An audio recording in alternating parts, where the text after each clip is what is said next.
Whew. Hi, everybody. Sorry I'm late today by about 3 minutes. Ooh, I really did that good. A little bit out of breath because I was running. Uh, let me catch it in a minute. Whew. Whew. Okay. Hi. It's Friday.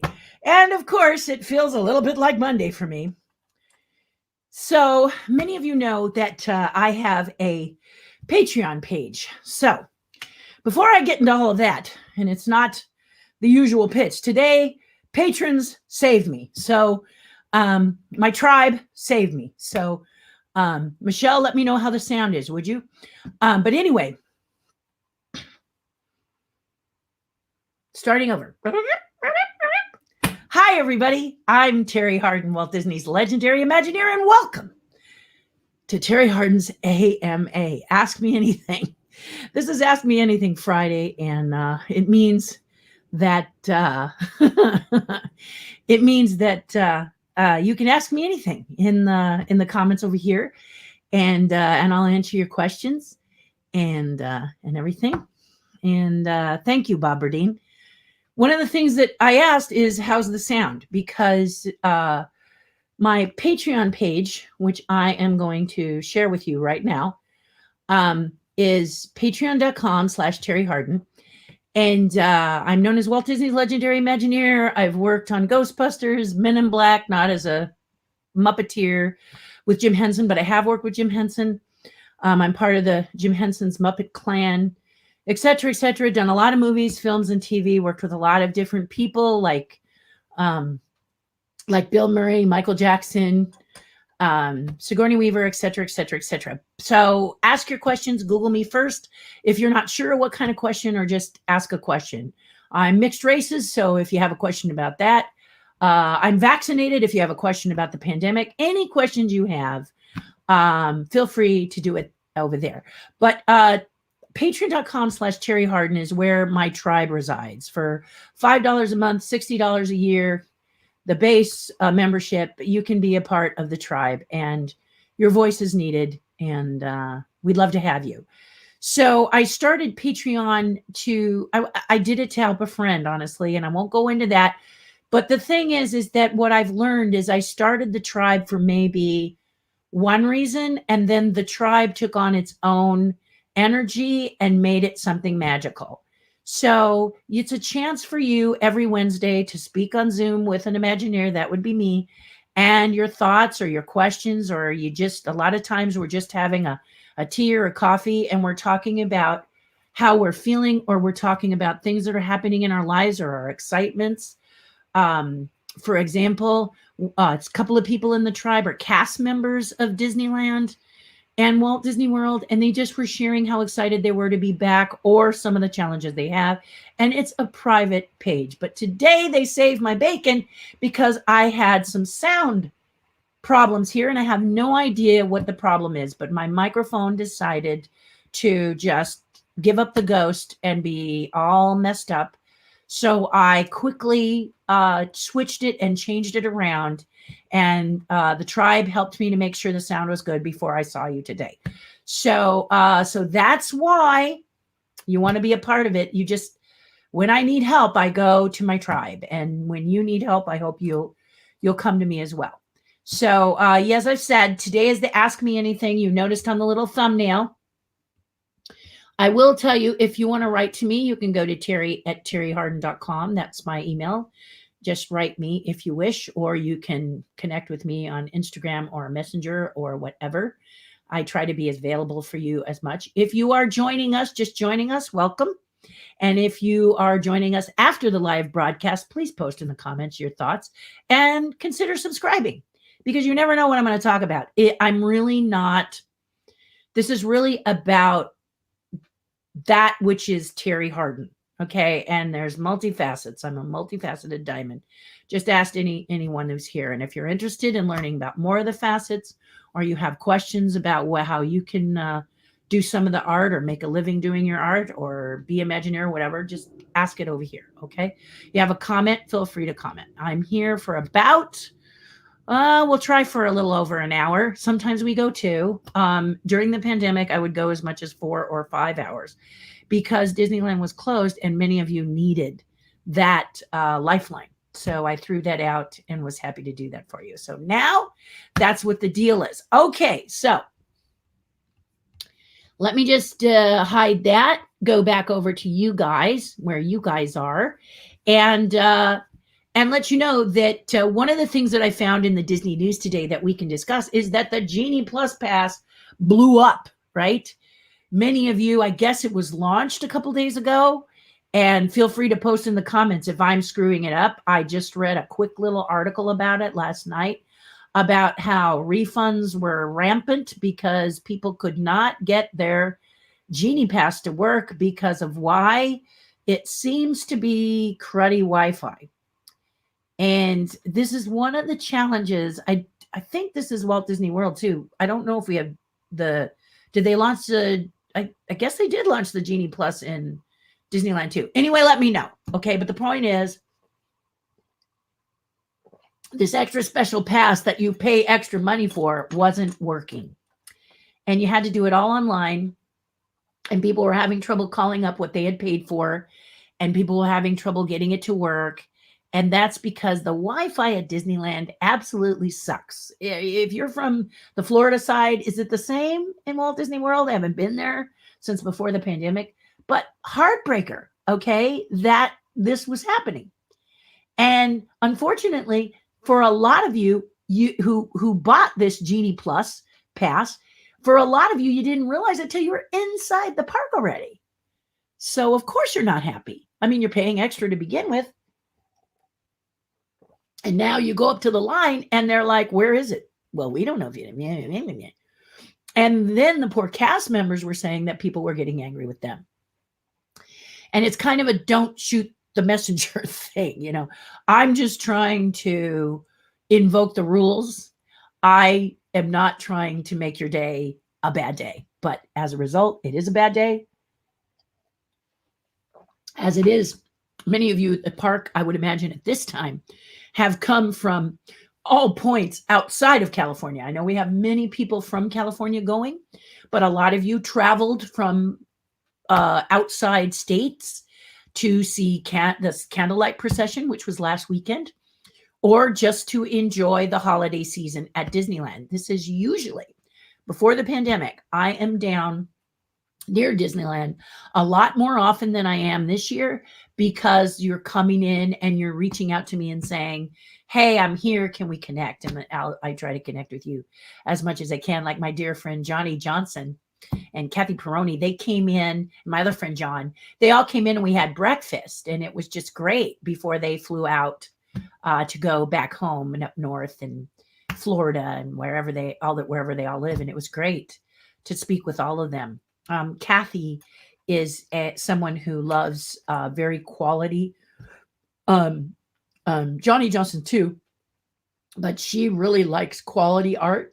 And so she and I had a conversation about the Rolly Crumb chess set and the price point of it. And she was kind of sad that it's going to be so expensive. It looks to be like it's going to be so expensive, but there's 32 chess pieces. And if I include the board, yeah, just think about it. Okay. And they're tall. So there you go. But I wanted to just really touch base before so you could get your questions in the comments or whatever you feel like talking about. And I was just surprised, you know. I don't know why I was surprised though, because I've heard from all of you getting reservations is a drag, especially if you're someone with a Disney park pass, you know, an annual pass now. It's a drag. You don't necessarily get the days you want, and it's a big battle. And news flash, Disneyland's all locked up through January, I'm hearing. Understand though, if you live in California, check every day. A lot of my tribe members, Terry's tribe members on Patreon have told me ways that you can check on day of. But of course, that doesn't help you if you're out of state and you're trying to like plan something. It really messes with you, doesn't it? But let me know how you're feeling about that. I just wanted to pop on that. And then I wanted to make a couple of announcements. One. I've just been signed up as a guest artist at a brand new, well, not brand new to me, a new convention that I've never been to. But if you've been to MouseCon Bakersfield, which is happening January 30th, I will be there along with some voice people and some other amazing artists, including the amazing Willie Ito. He will be there. So it's one day. It's on Sunday, and it's from 10 to 5, I believe. And we're going to be there. We're going to be doing panel discussions. We're going to be doing breakout, little where you'll get to hear me speak on whatever. Stephen, who's running it, is going to chat with me about what you may want to hear. He knows that group pretty well. And this is my first time. So I said, how can I be of service to them? What do you want me to talk about? Because those of you who know me, I have like a, if you Google me, it just keeps like going, the stuff that I've done. Hard to believe, but I am 65, so I better have something to show for it. But yeah, so absolutely. So we'll go to your questions first, and then I thought I'd show you something that you might be interested in. If the questions die down, then we'll do that. And I think I've said everything that I want to say. The Rolly Crump chess set is doing fine. And I'm still working on it diligently. And I am working on the Cheshire Cat too. That will be my next impression. So for those of you who know me, I do a series of sculptures that are about yay big, and they're called impressions. And let me see if I really should probably do a impression sculpture album, because that would make life really a lot easier, wouldn't it? But here is one of my early ones. This is Stitch. And Stitch is about this big. So he's only about 2.5 inches tall, if that. And what I do is I ask you what you would like to have, and then I try to create the character to his personality, but I bring in my impression of it. So it's not actually copying the movie. It's my impression from the movie. And this is little Stitch. And the thing you'll notice about Stitch here is that he's holding the little duck book, the Ugly Duckling book, and looking up at you. But if you watch the movie, there's never really a sequence where he holds it in this way. But a lot of you who love Stitch said you had him happy, you had him insane, but you didn't have that sweet little melancholy face. And as collectors, many of you have told me that you like the whole movie, not just snippets of it, and that Disney tends to keep things happy. Well, that's kind of the Disney brand, is happy. So at least they're working hard to do that. So my impressions, that's kind of what is happening. Here's another one, and I do have about 6 of these available still. This was limited to 100. So Stitch was limited edition of 100. He sold out. But this is a Cricket Can't Be Too Careful. I'm very, very particular about the look of the box, about the look of the paper. This is Wish Upon the Star wrapping paper that is in there. And then here's little Jiminy. So a lady who collects Jiminy Cricket came up to me several years ago and said, I love Jiminy Cricket, but there hasn't been any sculptures of Jiminy Cricket as the hobo since 1994. So for her, and for many of you Jiminy Cricket people out there, I created this. I've now changed, this edition size is 100, and I've got about, I'd say 6 left, maybe. So I will probably have them, but you can go on my web, you can go to TERRIHARDIN.com and click on online store and grab one if you want one. But anyway, so Cricket Can't Be Too Careful. And this is his expression as he's looking in the window of Geppetto's workshop, wondering, is he going to be eaten, or is, kind of a friendo foe thing. And she loved it. She loved it. And yeah, so we have a few of those. So that's the idea, is my impression of these pieces for you. So I'm going to be, and then this is another one that sold out, limited to 50. This is, you know who this is. Okay, so I was at D23 and people ran up and said, please do Groot. And so that's my sculpture of Groot. And this is little Groot. So you can see they're little sculptures. And then this box I did for Groot, because Groot is plant, like all about plants and stuff, it says I am Groot, because everybody said, you know, that's what he's got to say. And then I did a recycled box, and I did some little pieces of green paper to kind of give you the feeling of a plant, so that, you know, the idea is the experience when you are creating something for others. It's really nice to make the experience start from the time they open the shipping box. So from the time they open the shipping box, the experience should begin. So it begins with this box that you're looking at here. Then you open it and it has that nice little leafy stuff inside. And then there's the little Groot that you can see right here. And again, this is my impression of sort of Groot kicking back, as opposed to anything from the movie. It's just, I watched the movie, what was my impression of Groot, and then Groot. There he is. There he is for you. Anyway, so that's the impressions line, and that's the idea. So now we're getting ready to do the Cheshire Cat. So I will let you know. I will start to give you kind of a sneak peek of him. He's kind of started, I did the drawing, and I have the board, and the clay is warming up. But that's because I'm going between the Cheshire Cat and the Roly Crump chess set.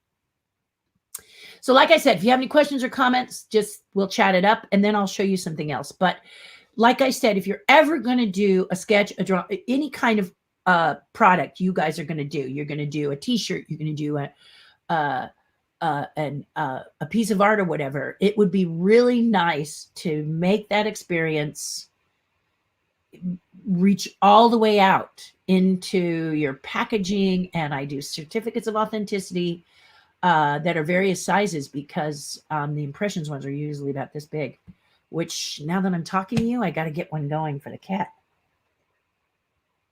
It's always something. You think you're done, and then you go, I've got more. Yep. Oh dear, I've got more. Okay, so let's go see what you have to say. And hi, Michelle. Thank you. Oh, I love you guys. So they helped me with the sound. You see, Bob Burdine says sound is great. Phew, because they said I sounded like Kit from Knight Rider, or a woman with a smoker voice today, or a robot. So the on Patreon, for just your $5 a month, $60 per year, you get a Zoom call on Wednesdays, and you also get 2 broadcasts, one on Monday and one on Friday, just like these, but before I come here. And now you know why, because they save my bacon, you know. So hello there. Good to see you, the Crumpet Puppet Troop. Hey, Jacob, good to see you, my friend. What type of materials have you used for building puppets? I am a foam sculptor. So years ago, as a young kid, before Jim Henson found me, and before I found Jim Henson, I was building puppets. So my first puppet was a lamb chop. I watched Sherry Lewis, and Sherry Lewis came into my life at a really good time, because I had just been bullied. And I was all disheveled because of the way I looked. I looked, you know, people thought, goofy little kid. So basically a white chick with hair that stuck all the way out like this, couldn't change it, and got teased for my hair over and over and over and over and over and over and over again. So I had come home. I was about 6 years old, sick and tired of being teased about my hair, not to mention that I had severe asthma, so I couldn't run for love nor money. And now I'm doing half marathons and marathons, which is pretty funny. I'm not running them. I'm walking them. And most of the time I'm walking them. I can do a good 13.5 minute mile walking. So my doctor says that's enough for someone 65. So don't run. But anyway, so being this kid who couldn't run much and had her hair sticking all different directions, she was, you know, bully fodder. So Sherry Lewis pops on, and I make myself a lovely little lamb chop puppet out of a sock, and that became my buddy. We talk to each other and stuff. So socks, I love socks, and also foam. So I will show you some. Trying to think of where, because that this is where I'm getting better with my work. Yes. So when I fell in love with Star Wars, I took a block of foam. So foam you find inside the cushions of your couch. Lovely puppet troupe that I am answering right now. Here you go. So back in the day, this is 1980. I had just seen Empire Strikes Back 97 times. And I went to a convention and called myself the Other Hope. So if I hide your comment, puppet troupe, that's the question. What do I mail it at? I took a pair of Fisker's scissors. I happen to like Fiskars. Let me just pull out a pair. And a block of foam from my couch. This is them. See? Down here in this little corner. And I sculpted this Yoda. So Yoda is made of sculpted with scissors, and the eyes are ping pong balls, hand painted. And I made the flute. I did the hands. I did this whole character along with my costume, my outfit. So this is my outfit here. I did my gun belt. I don't know if I have a good shot of the gun belt, but you guys are about the puppet. So, but I have my gun belt, and here, I do have one. I have another one that's really cool. I'll have to throw in there. But this is my hair having been straightened. My hair was my thing, but I built my lightsaber. Okay, I built my lightsaber. My friend built my gun. I did the leather work. I mean, you guys know about this. If you're a cosplayer, this is not, you just do it. You can't really, at the time, back in 1980, you couldn't really go to your Star Wars store and buy a gun belt, lightsaber, all this off the rack. I came up with the hat idea because I called myself the Other Hope. And what really gave me a little bit of joy is when I finally saw Return of the Jedi, and it was, and the Other Hope was I kept saying it's a woman, and then it turned out to be Princess Leia, of course. But here I am at an event, and a friend of mine is offering me his sword. He was into anime and stuff like that. But so I sculpted this puppet. You can see from the side, he has his little hunchy back. And then one of the rods here is his cane. So I'm puppeteering not only with a rod on one hand, but the other one is his cane. So how you say clever stuff. So today I do foam, fabric, felt, and a lot of socks because I teach puppetry to little kids so that they have a friend to speak with. And socks, a lot of times it's just, it's the sock that the dryer doesn't get. Yeah. Thank you for that question, guys. Good morning, kiddo. Hi, Steven. Steven's been sending me all kinds of cool stuff. Steven, the last thing you sent me on Dune, I had watched about 3 times before you sent it, but still enjoy it. Yeah, that's one of the best ones. What type of materials have you used for? Yeah, we just did that one, right? You told me that twice. Yeah, well, and again, that's what I do. Sometimes I do sculpted puppets. And we were talking about, I think we were on the Zoom call when I talked about Team America. I did Team America. And because we were talking about Tick, Tick, Boom, which is a really great movie. If you haven't seen it, it's very good. It's about the man who wrote Rent. It's a great film. A little slow moving, but you hang in there because it's really good.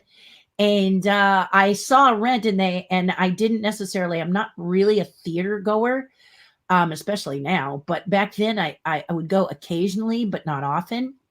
And I saw Rent because in order to do Team America, we did a sequence called We've Got AIDS in Team America. And if you guys aren't familiar with Team America, it's done by the South Park guys. So it's rowdy, raunchy, and not necessarily for kids. But I did the puppets. I was a puppeteer on that. I did not do the puppets. I was a puppeteer in that group. And I did a character that was watching We've Got Age, which was their parody on Rent. And we watched Rent first so we could do the parody properly, is what I'm trying to say. And I played a character that was crying at it. It was just a character in the audience, and it actually made the movie. I was ensemble, so I was, but if you're going to watch that movie, please, if you've got little children and you want to keep them from, using foul language and stuff, it's the South Park creator people. I think that kind of sums up what kind of movie it's going to be. So please screen it first. Okay. Yeah. If you don't mind, or you and your kids are a little more different than what I'm thinking, you're the parent. I'm not trying to tell you what to do, but I am saying there's a lot of language. It's puppets, but don't think, okay? And the Crumpet Puppet Troupe can tell you, just because it's puppets, it doesn't mean it's all kids stuff, right?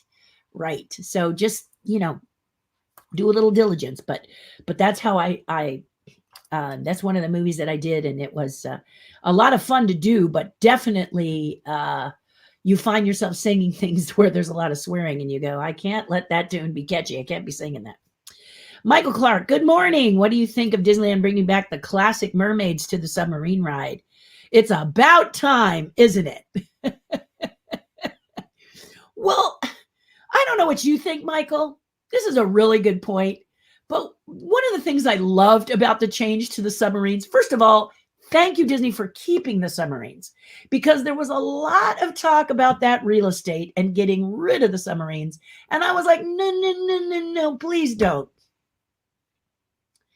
It kind of takes me to the please don't mess with Disneyland, because it's where Walt walked. You can mess with the other parks, but keep this one clean, keep it retro, and let people come in and see what Walt's vision was. But that's me. Okay. Yes, Walt wanted change, but Walt wasn't planning on dying either. And also he has plenty of parks now that he never got to visit, Walt, I'm speaking of, that you can do all those changes. But now, since he's not with us anymore, it's nice to see what was his vision. I think you should bring back the Mary Blair, the mosaic, which is, as I understand, still there. So to address the mermaids, yes, Michael, yes, because I love the fact that the submarines are now working on non-diesel. They're running on what doesn't smell like French fries or something. They're running on vegetable oil or something, but they're running on something that doesn't kill, like asphyxiate me while I'm waiting in line to get on the submarine. So I love that. It makes me hungry, which kind of doubles because it's right next to that restaurant that has French fries and burgers and stuff. So it really does double duty, doesn't it? But anyway, I digress. I got inside the new attraction that was all Nemo, and I think for the first time in my life, I felt very claustrophobic because we didn't have that cool stuff with the mermaids and the realistic elements like you have in Realm of the Dinosaurs. It was all mostly video, and I felt very confined by that video. The video was cute. I just felt too squished. You're squished in there, right, Michael? And then you see these things and there's no vastness. One of the things I loved about the original submarine ride was that you could see the nice oceanic, and you saw the mermaids, and you love seeing the real mermaids and everything. I really, really would love to see them come back. But Michael, you're preaching to the choir here. I would love, the mermaids. Please do that. Please do that. And please do other stuff. Like we love that sea serpent, that goofy sea serpent at the end was so adorable and silly, and was cool. It was cool. So yes, I'm with you on that. Yeah, you knew I was, right, Michael? Jacob says, I'm done with college for this semester until January. I'm proud of myself. Jacob, what were you studying? What'd you go to college for? See, now I get to ask questions too. And congratulations. Yes, college is. Did you also find Jacob? So, first of all, question to Jacob Gardner is what were you studying? And second question to Jacob Gardner, did you find that you liked college better than high school? Because people go because they want to, not because they have to. Okay. Yeah. I found that to be the case with college. I loved going to college because people were there who wanted to be there. Now, that being said, my sister went to the University of Southern California, USC, and a lot of rich parents sent their kids there and their kids didn't want to go. So my sister has a different feel. But I went to a junior college and everybody wanted to be there. I mean, I don't think I can think of a single person who wasn't there to get an education. And that environment with like-minded people for me was a game changer. Absolutely a game changer. So, Jacob, a couple questions for you there. Love it if you would answer me on the comments, of course. Leo, hello, Leo. Just thought you should know I found some old videotapes, episodes of Nanny and I. No, really? Oh, Jacob, are you kidding? Oh my gosh, I didn't watch all the way through. It looks like a cute little program. Oh my goodness, you had just took me back. Back. Would you do me a favor, Jacob, and tag me on those, Terry at TerriHarden.com, and put those videos in an email to me? I would really appreciate that. I have not seen those. In fact, Josiah, my friend Josiah, who is the Disney record guy on YouTube. Josiah, I'm so sorry if I'm screwing this up.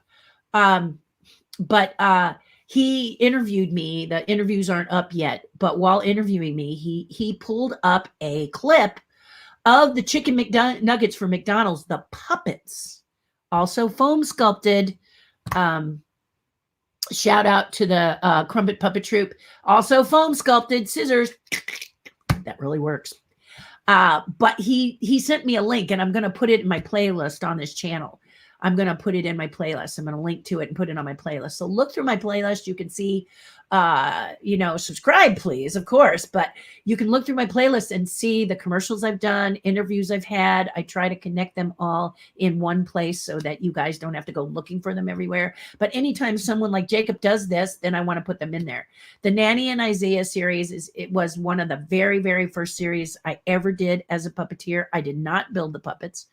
I helped build the puppets. I think I did some wardrobe at one point, but those puppets were all sculpted and designed by Pat Breimer and Dave Pavlonis. And it's where I really, well, no, that's not true, but I really got to seriously work with Bruce Lanoyle, who's very, very active in the Disney Muppet stuff now. Very talented puppeteer. Many, I know a lot of those people that are puppeteering for Disney now. They're all very, very good. But that is a really sweet series. It is a religious series we did for Concordia, and I play a little character called Nanny. And I haven't seen her in a while because when I was doing Captain EO with Michael Jackson, Michael had just told his parents he was done being Jehovah's Witness. Okay. He had left that religion. He had stepped away from it. And he had decided to, I don't know if he decided to become Christian, but he was interested in other religions and how they worshiped. So I gave him my set of Nanny and Isaiah VHS tapes for him to have, and he loved them. He really, really loved them. It's one of my favorite series because it's not too syrupy, but the character of Nanny, she's a homeless girl. She's a tough little scrapper fighter. And she meets a family in the basement in the series called, it was a book in a series. And if I can remember, I'll show you the book the next time. I don't have it with me. It's in the place where I am not. But the book is called The Secret of the Second Basement, and it had an old family. The church allowed this homeless family to live in the basement of their church. And of course, it's Christmas time, and they're going out scavenging to find ways to earn money and support themselves and eat, basically. And they come across little Nanny, and she's a scrapper, a fighter. She doesn't want to be anyone to touch her. Finally, this family takes her in and introduces her. They walk into the church. It is Christmas time. And Isaiah, who's a little black boy, tells her the story of Jesus. And she falls in love with the baby Jesus and steals him. She actually takes him from the church because Isaiah tells her that Jesus is for everybody. And so she takes it literally. It's a really good series, as Jacob is saying. I think it's a good series. I haven't seen it in a while. But it's a good series because it really asks questions. Nanny was a question asker. Nanny is a scrapper. Nanny is a lot like people are today when they believe in God or Jesus, and some of the challenges that they go through. That was Nanny. It was an honor to play that character. But you're also going to fall in love if, and I don't know what these are, but Jacob, I will Google them. But if you don't mind, Terry at TerriHardin.com sending me the links, I would love that. There's a couple characters in there that are absolutely adorable, like Beezer. I've always loved Beezer. But anyway, that was played by Bruce Lenoyle. But you'll see, hopefully I'll get those and then I'll put them in my playlist. That is so sweet of you to mention that to me, Jacob. Thank you. Thank you so much. Have you been watching The Great Christmas Light Fight on ABC anytime this year? It's on Hulu. No, it's a competition, right, Jacob? I've heard about it. I just haven't watched it. No, I did watch. Okay, so I didn't see The Great Christmas Light Fight, but I'm an Aardman fan. How many of you are Aardman fans of Wallace and Gromit, of Chicken Run, of et cetera, stop motion, claymation, animation done by Aardvark, which is an amazing company. They have a brand new Christmas special, I guess you would call it, about 30 minutes long. It's adorable, and it's called the Great. It's on Netflix. First of all, it's on Netflix, and it's something flight, about Christmas flight, night flight, something like that. You'll know because you'll see they're classic characters. And this one is about Shaun the Sheep, which is one of my favorite characters, Shaun the Sheep. There's a show that they do, you may have remembered it, called A Close Shave, where we first get to meet Shaun, who is adorable. Well, now this is a whole new episode with our farmer. And so you don't get to see Wallace and you don't get to see Gromit, but you get to see the characters that are involved with Shaun. And it's very cute. So go on Netflix. I love Christmas stuff. So Jacob, I will check that out. I will check it because you said it was on ABC. So I'll check it out. But I have not seen it, and I don't have Hulu. I used to have Hulu, but I don't have Hulu anymore. Yeah,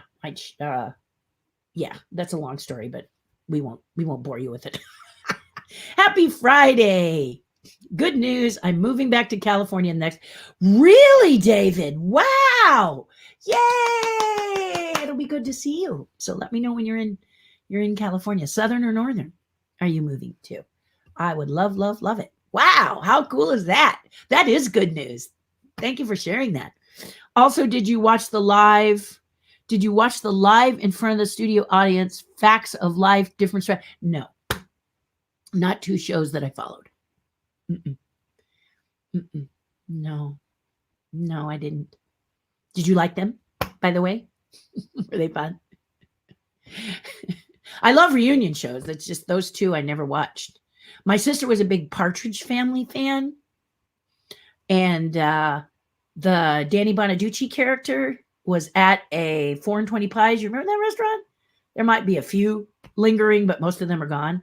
But there was a 4 and 20 Pies, and there he was sitting there. And my sister my sister really had a crush on Danny Bonaducci. And he turned and looked at her and saw her, and she is a stunning young lady. And he walked over and he came and sat with us and he talked to her. He was pretty taken with her as well. They never dated, but she was young. He was young. They were kids because he was filming Partridge Family. So I think that was the one, right? Yeah, that's the one. Anyway, I didn't watch shows like that, honestly. And it's not because I'm being all, no. I watched All in the Family. Loved All in the Family just because it was so wild. And being of mixed races, half black, half white, I really loved the uh, way that people of color interacted with Archie Bunker, who was a total racist, right? So, and stupid, like really, what a great show, All in the Family. So I tended to watch All in the Family. Jeffersons, I watched the Jeffersons because of the same thing, kind of a spinoff.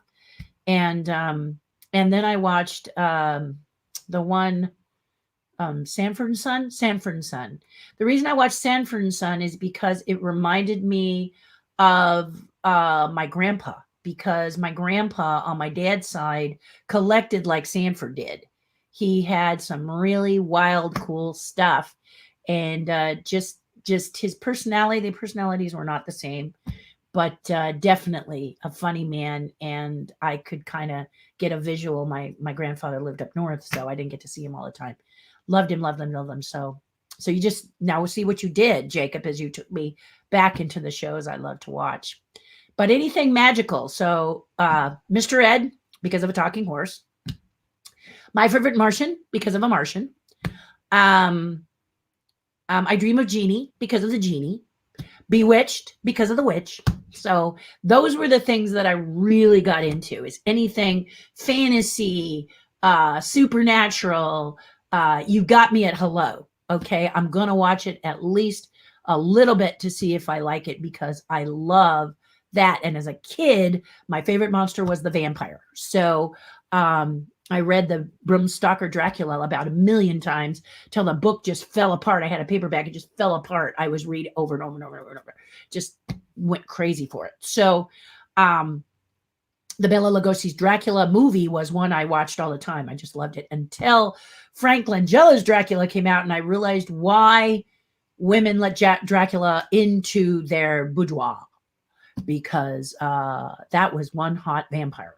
So, yeah, but that wasn't when I was a little kid. But this is like, oh, this is why women did that. When you see Frank Langella as Dracula, you go, whew, did the temperature just rise?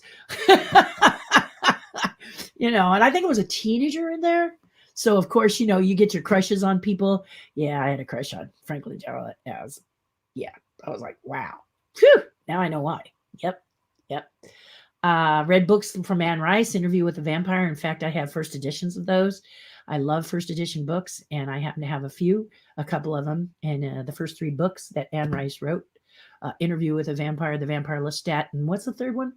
Anyway, did you see how I just digressed? Jacob, you just started a whole new fun thing. Look at you. Steven says, and you think my paycheck gives a damn about the Wi-Fi. Yeah, exactly. It does, doesn't it?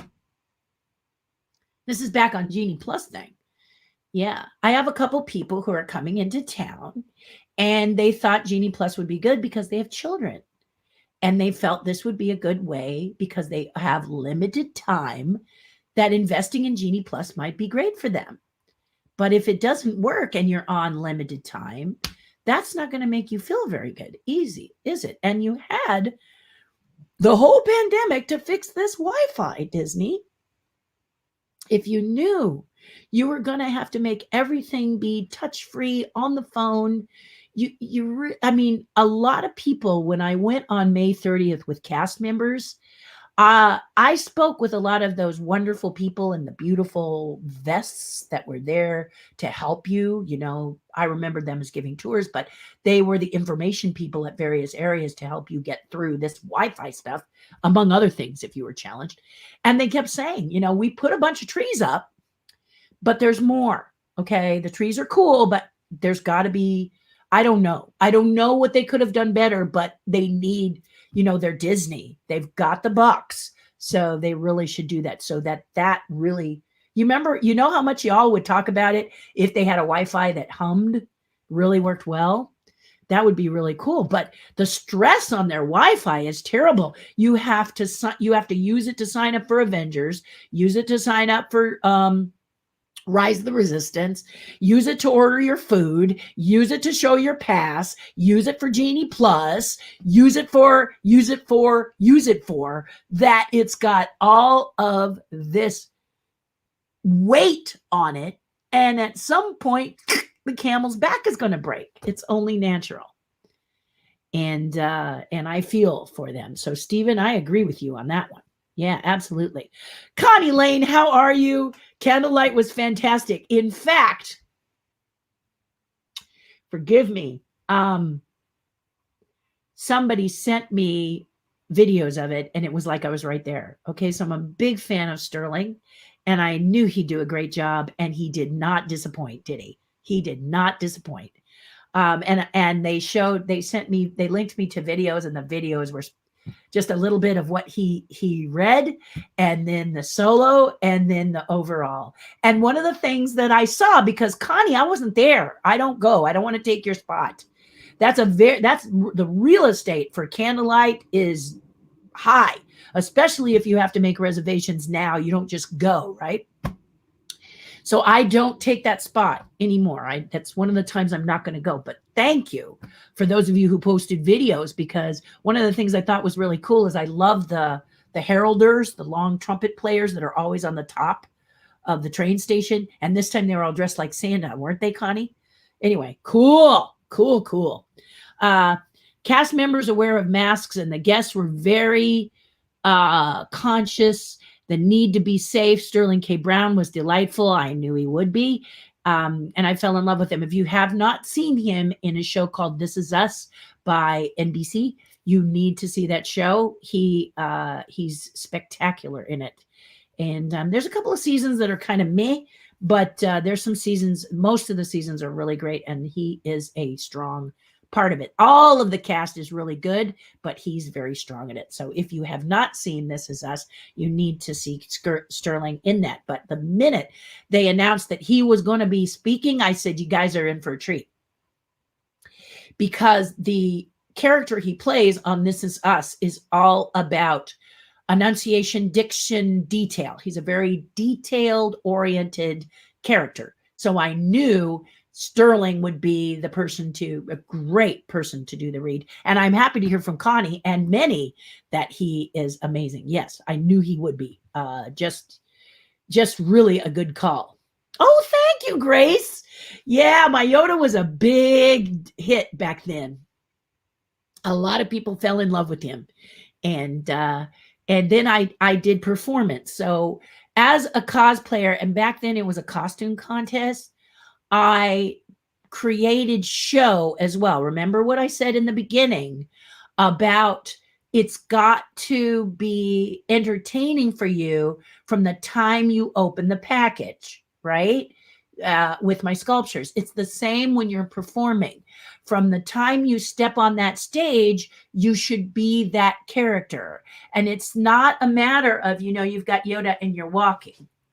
Okay, you have 90 seconds to do a skit. And I can't get over back then, and I haven't been to many costume cavalcades. I went to a Comic-Con one a few years back where my friends won Best in Show. But oh my goodness, it was like a day of costuming, and the San Diego Comic-Con has really exploded. It's not the little convention that I was used to back in the 80s. But my point is that I created a full-on performance with my Jedi and my Yoda. So from the time I went on, it was a performance. And I often won, and I think one of the reasons was they announced my name, performance started. I crossed the stage and there was a performance.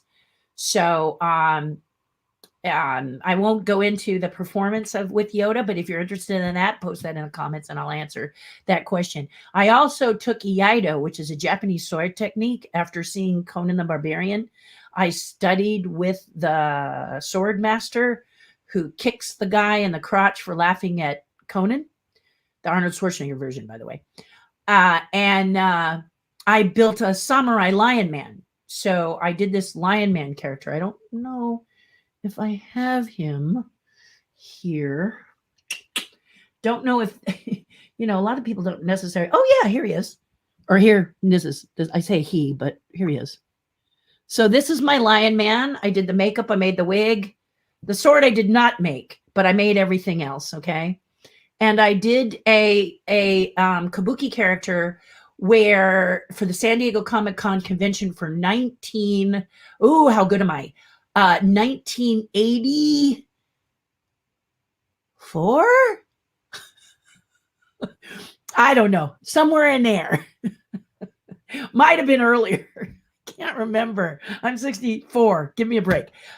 We'll be 65. Anyway, we did this performance where the ninja was trying to kill the Lion Man, and we took Best of Show.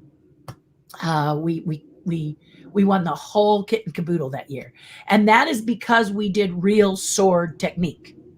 Okay, a lot of times I don't know if that's true with cosplay today, but cosplay back then, which was costume cavalcade, it wasn't cosplay. You had to show them what you were going to do on stage because they didn't want people getting hurt. And so we showed them our sword play, and they said to take it back a notch, and then we ignored them.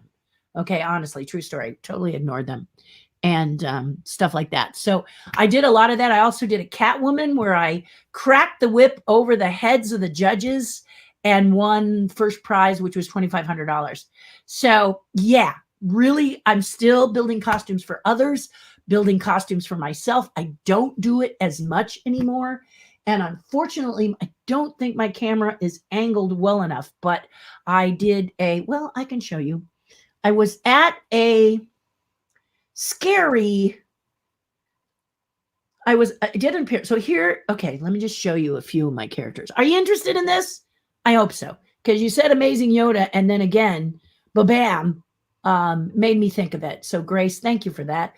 But I'm going to show you some of my characters that I did. Okay, so here's my Catwoman, va-va-voom, right down to blue contacts, because this is the Michelle Pfeiffer Catwoman.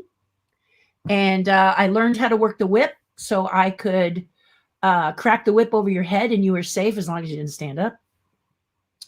The key to cracking a whip is to know everywhere where the popper is, because the popper actually, when you crack it, is breaking the sound barrier. And that is the part that can hurt you. So if you've watched High Plains Drifter, which is one of my favorite Clint Eastwood movies, you'll notice when they're whipping the man, they're doing it with the middle of the whip so that he won't be hurt. But the pain is really inflicted by the end of the whip.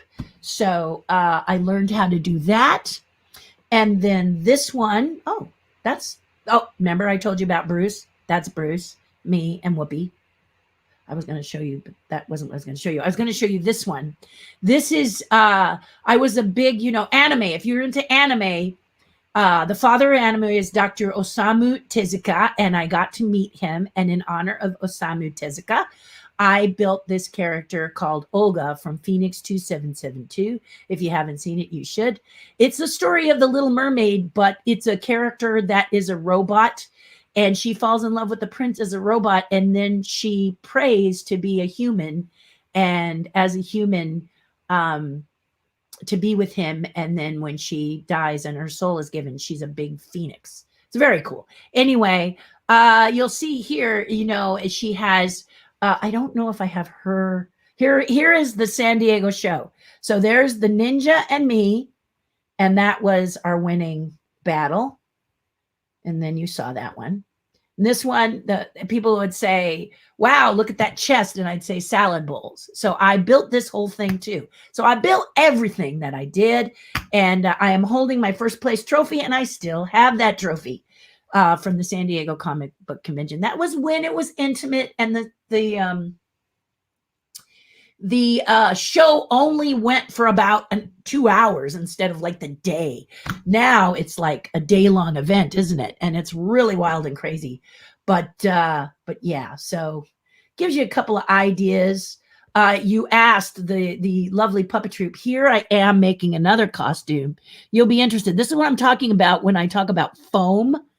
I'm making a gremlin here, and here I am doing the foam work. I'm actually doing it. My hair is different again.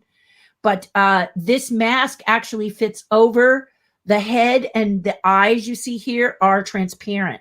So when you're wearing the gremlin costume, you can see through the eyes. Yeah, it was for my stepson.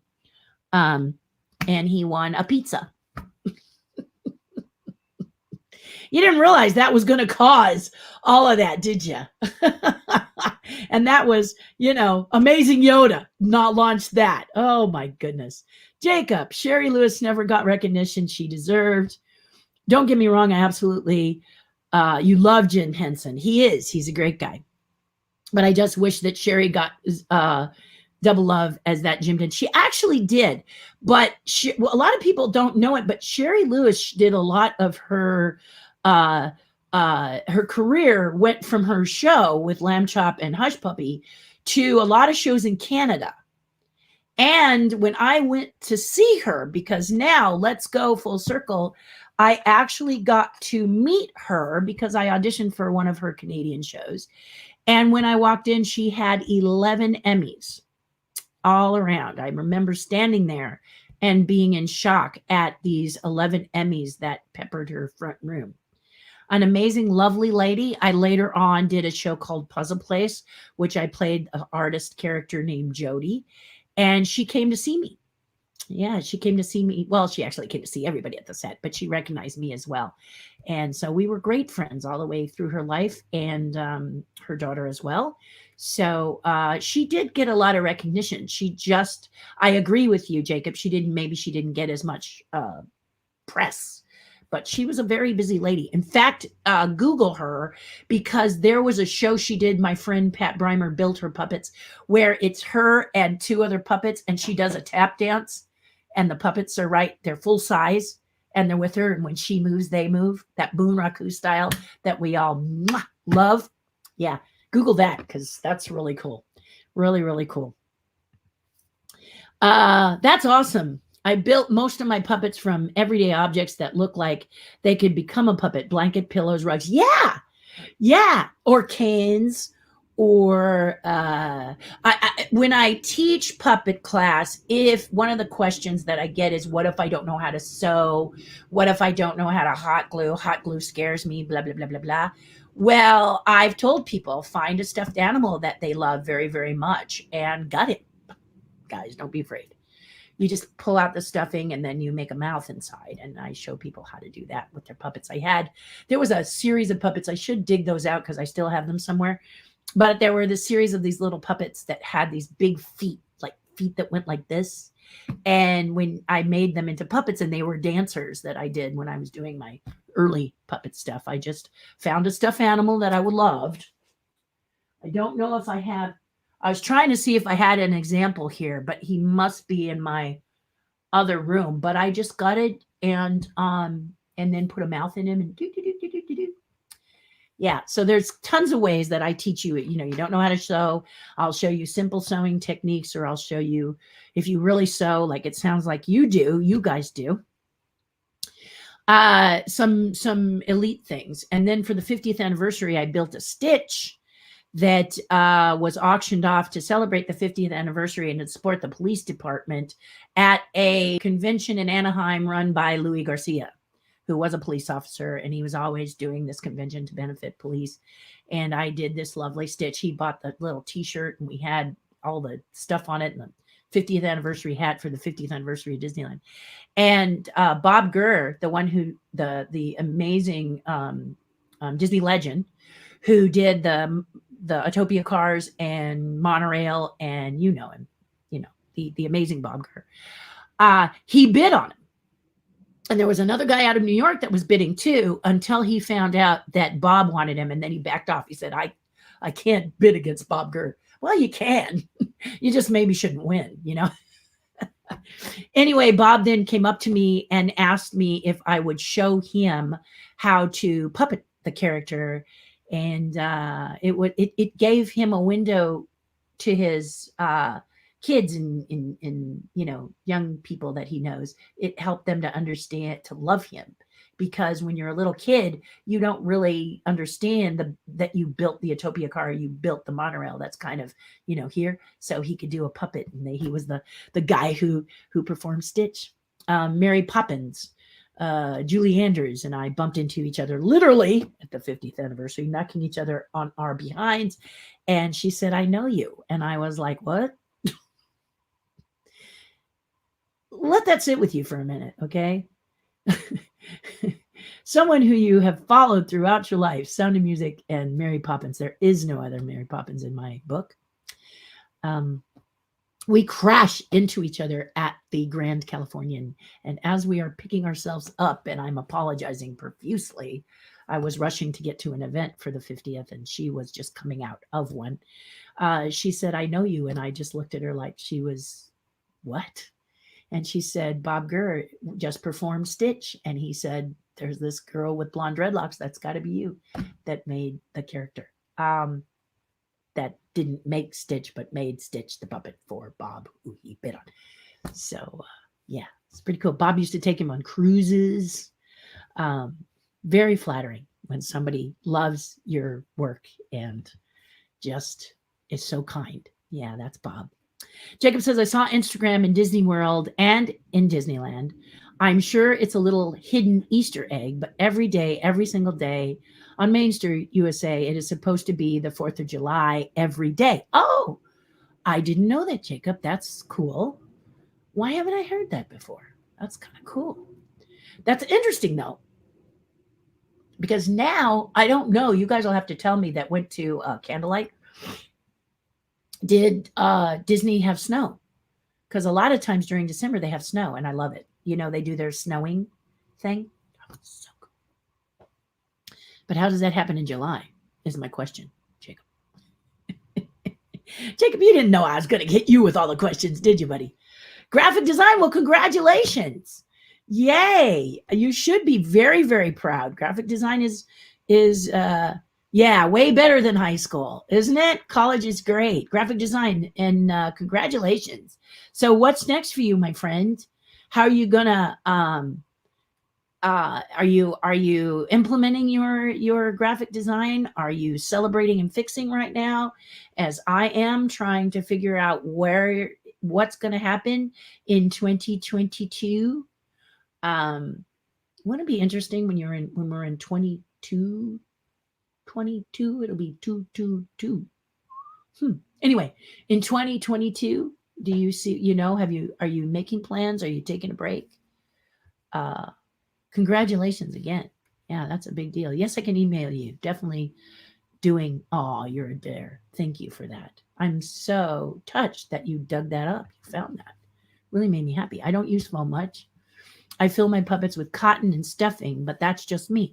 No, you can do that. Yes. Fiberfill works great. My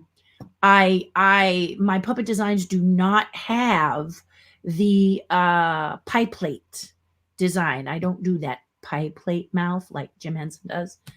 Because it's a Jim Henson style, so I don't really want people to think my work is like Jim's. I do my own. Okay, but I use fabric and the sock, which I love. I love the sock, simple. And I can show you some of my puppets that I did. I did a Kermit the Frog for my friend who graduated college, like Jacob. His favorite character was Kermit the Frog. So I did this. His cap and gown was red, and I made this Kermit the Frog for him. So you see, whatever it takes is what I do with mine. And you don't want to use foam for Kermit because Kermit is Muppet fleece. In fact, there is fleece. The color is called Muppet fleece, and that's Kermit the Frog green. You can actually order it. Can I have Muppet fleece green? So there it is. And you can see he's got his little feet and his little rod, and he's got his little diploma. And this was for my friend Jeff Schnell when he graduated college. So I did this as a gift for him as a present. Yeah, I built him that little puppet. And I'm wearing my Dinosaurs t-shirt. Yes, well, there you go. What are you going to do, right? But I started to tell you that, yeah, just all different kinds of things. So so here's the Stitch I was talking about. This is the Stitch that Bob Gurr won. And you can see he is a pie plate character because he's kind of conducive for that. So there he is. Isn't he a sweetheart? Yeah. And Bob really loves him. His ears are posable. Posable ears. Yes, indeed. And then this one I did for a client who does a book called Sentence Aerobics. She loves tree frogs. And you can see that I don't really do the pie plate puppets. I do whatever it takes to create the puppets. This one is really, really cute because she has weight in her fingers and toes. So she has free animation. So when she grabs her face, she goes, oh, oh, oh, you know, it's because it's weighted. So it's pretty cool. I like talking puppets with you guys today. But yeah, just whatever it takes. And I think that's what you're saying here too. Whatever it takes, you make them, right? A lot of my puppets are commissions. So I don't have a lot of puppets for myself. But yeah, a lot of my characters are commissioned and yeah. Whatever I gotta do, I do. You know, I got this is for the next year.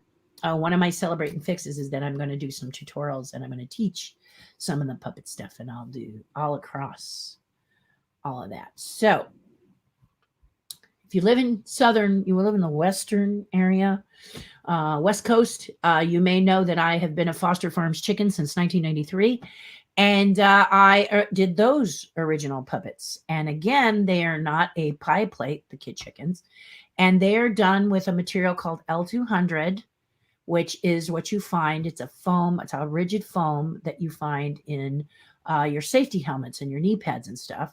You can cut it like a pattern of a shirt and build a boom, boom, boom, beach ball kind of understructure and then cover that for bodies and stuff. It works really, really nice. And that's what I did for the chickens. I can't show you the actual build of the chickens, but here they are. These are the very famous Foster Farms chickens. And you can see, okay, so they have a foam beak, foam comb, then the bodies and wings are the wings are flexible and the bodies are made out of that L200 I told you about.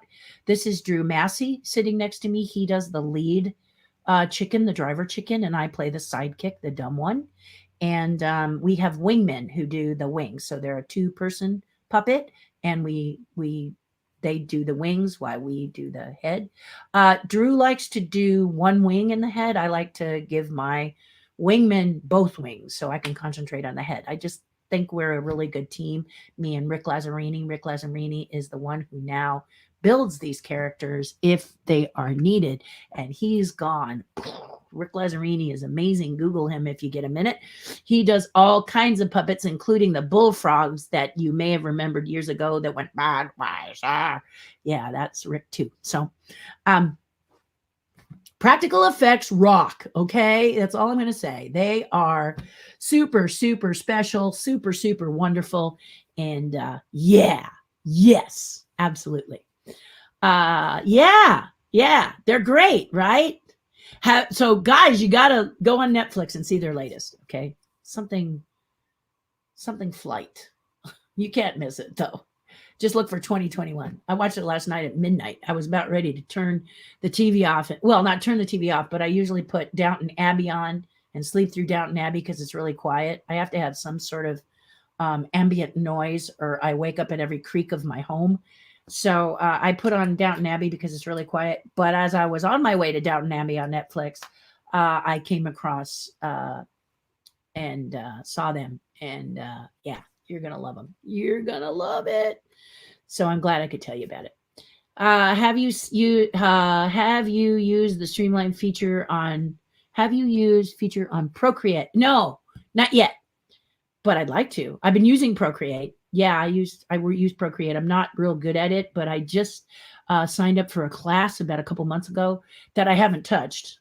But I wrote to her and said, I can't take this class now, but I'd like to buy it at this cool price and take it later. Do you mind? And she said no. She was real sweet. She's, because a lot of these teachers have the videos and you can plug in at your own leisure. And that's what I want to do next year is do my own versions of these things. Yeah, so you guys can have them and study them and do all you need with them for a fun price.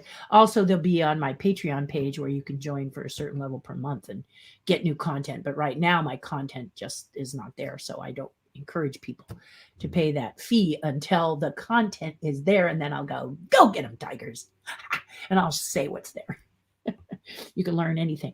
I have sculptors who are very interested in sculpting in wax because you may have tried to work in Sculpey or polymer clay and found that when you get to a certain height, it's not working. So a lot of the sculptures that I do are teeny tiny, teeny tiny. And that's when I need to work in a material that I learned called wax. I'm looking to see.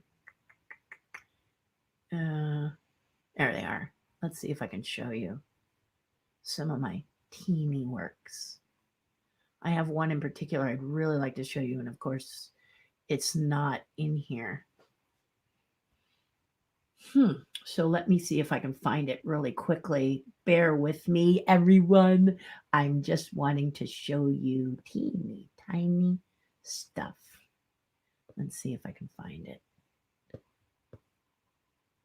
Because you will go, what the heck? This woman is insane. And you would be right. Ah, there it is. Okay, so wax. Sculpey is a polymer-based clay. Polymer clays that come in the colors. Sculpey 3, you can bake it. You know the material. The problem is if you get smaller than 3 inches, the components that make Sculpey up, so what you mix to create Sculpey, okay? And this happens in a lot of clays. How do I know this? Because I'm a sculptor. As an Imagineer, I'm a sculptor. So I know a lot of clays, and I'm always studying new clays. And it's amazing when you let someone know you're an Imagineer, how the truck backs up, beep, beep, beep. Check out our new clays and endorsement, please. And I appreciate that because I get to learn all the new clays and see if I like them and I have my favorites. But wax, I went to Mattel and I worked with Mattel for about 2 years. And I learned how to sculpt in toy wax, which was a real moment for me because I love to sculpt tiny, kind of like Bob Oshevsky. I've done some really, really, really miniature stuff. So let me show you what I was commissioned to do, and you'll see what I mean. This is Cinderella's head. And you will notice that this is an eraser on a number 2 pencil. So the wax allows you to get this detailed at this size, okay? And yeah, it's crazy. She's about the size of my pinky fingernail. The whole figure was just under 2 inches tall. And yeah, pretty nuts. I did not paint her. I remember when I was commissioned to do this, you'll notice she doesn't have eyebrows. I got into a battle with Disney when they wanted me to do this. They wanted me to sculpt in the eyebrows, but then as a painter, you would have been cursing my name because you have to have the paint very thin to do an eyebrow. It's much easier to let the painter do the sweep for the eyebrows to make her look the way she's supposed to look. I'm trying to see. Here is a commission. I do commissions as well. I do one of a kinds, and this is, I'll distract them while you run. And remember, I told you the experience starts from the package. So I designed this package for a birthday gift. And the reason the little tray is like this is because I was at a Club 33 party where the guest of honor was the person I was giving this gift to, commissioned by her boyfriend. I know. Can you follow all of that? Yeah, it's a little crazy. But anyway, you know how you go through security. So security was going to make me unwrap my package, so I wasn't going to unwrap it. I simply made it so you could lift off the top and show it was a sculpture, put it back on, bow, done. So all of that is part of your thinking when you're creating something. You want to create it. You want to turn it on its end. You want to make full, turn it inside out. How am I going to do it? How is the presentation going to be so that it's an experience for the person who's getting it? This is my tiny stuff. So you can see wax is amazing. This is a panel for a watch. the Sterling watches. You may have seen these Starling watches. It's about a book, and then I did the sculpture. And there I am with Blaine, my hero, just flipping through here to see if there's. I worked a lot for Nickelodeon. This is a soap dispenser that floats in your tub. If you like SpongeBob, there you go. This is a dime, and you see there's Patrick. That is the top of a soap dispenser. I did a Spider-Man ornament. Wax rocks. This is Fairy Odd Parent. What do they call it? Fairly Odd Parents. Anyway, these are the fish for that. You can see that they gave me the fish shape, and then they wanted me to just do the fish. So you get some commissions. This is my Guillermo del Toro pirate bed. Honestly, just a few things to show you. We'll sculpt for food. One of the things that I want to do is paint. I'm working on painting now, and I'd like to do more painting of my own stuff. But yeah. Yeah, Maud came from All the Family. You're right. You're right. It did, because she was so great, B. Arthur, wasn't she? That was another one I liked, but because of that the oldest woman on that show that had the white hair, white hair, she was so funny. She was almost like the Where's the Beef lady, huh? Yeah, another fan favorite of mine. Did you get the Edward Gorey Dracula paper puppet theater set? I did. You didn't think I did you? And why did I do that? Okay, this is a great question, Stephen. Okay, so this opens another can of worms. Let's see what time we have. So that hour is like not happening, guys. It's going to be at least an hour and a half, but this is a great. Yep. My husband is an Edward Gorey fanatic. He loves Edward Gorey. And when you have something that you love and you're part of the tribe, if I find it, I usually just send it to you. Okay. I over deliver for as little as $5 a month. It's just the way I am. It's not bragging. If you tell me you're looking for it and I got it in my garage and I'm 64, so I collect, I got a lot of stuff back there. Then I'll send it to you. So my husband loved Edward Gorey, and I was always on the hunt for Edward Gorey first editions. That's how I came across the Dracula paper set that you're talking about, theater set. We have not put it together. It belongs to my husband, and he will not put it together. But boy, does it have a place of honor in our home. Do you have it, Stephen? Did you put it together? Anyway, it is gorgeous. It is beautiful. He about cried when I gave it to him, along with two first edition books signed by Edward Gorey. Then, and this is going to sound like a lot of smoke blowing, guys. Warning. It could be weird. I got to go sail with the Kennedy family. Yes, the John F. Kennedy family in Cape Cod. I got the opportunity to do that with Robert Kennedy's little boy, who was 3 years old when Robert Kennedy was tragically shot. And he, bless his heart, gives you the opportunity for charity to come and see, to go ride with him on the Glide, which is Robert F. Kennedy's boat. How does this have anything to do with Robert Gorey, you ask? Cape Cod, Cotuit, Martha's Vineyard, all that beautiful area over there in Massachusetts, in Boston. Edward Gorey has a home there. And we were in, I believe it was Cotuit, and we met an amazing lady named Jane. And Jane was friends with Edward Gorey up until the day he died. Edward Gorey loves cats. And she loves cats, and she loved, and they would have breakfast every day. And he had his home within driving distance of her, and it's now a museum. My husband about lost it. Okay, huge fan of Gorey. And she said, well, I'm going to show you where it is. You go over there and you take a look. And we did. And my husband went through every inch of it. You know what you collect out there, right? You know what you love out there, right? You know how important it is to you, right? How much you love it, and how you sort of not only just digest it, but you devour You want to know everything about that special character, that special genre, that movie, that film, that outfit, that costume, whatever is your thing. And let's not leave out you sports fans who love various basketball, football. You're all decked out in your, paint the face thing.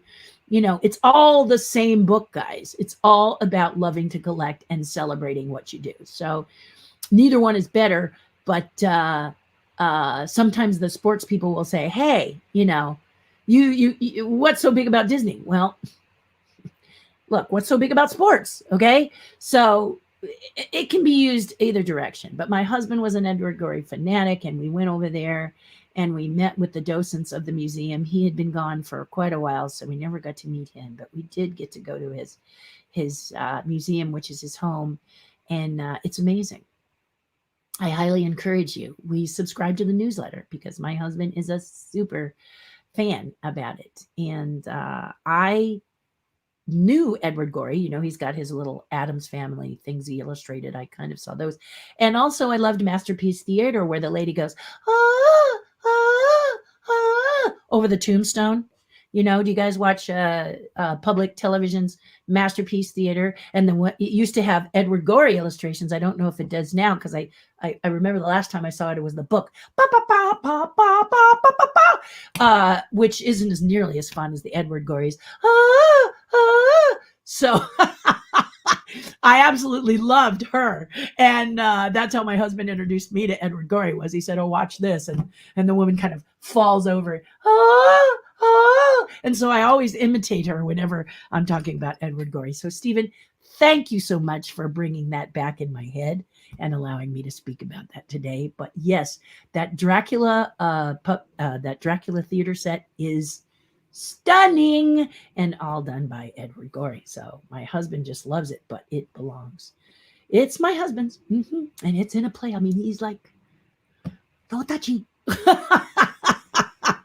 When you look through it, it's kind of like the Hallmark people. Have you ever gone to a Hallmark show? They have gloves and they take usually it's a nail file. I'll use my sculpting knife, and they go in the lid of the ornament and they go very carefully. They have white gloves because they want to make sure that box is in the pristine as it can be, and it's pretty impressive. So that's my husband, the white glove tester. Yeah, he just loves on that thing. So thank you for that. David Lewis says, Southern California, Orange County area via Disneyland Knott's. My dream is to see fireworks from my front or backyard. That is a wonderful dream, David, and very doable. Yes, very, very doable. Very doable. And hopefully you can see that happen.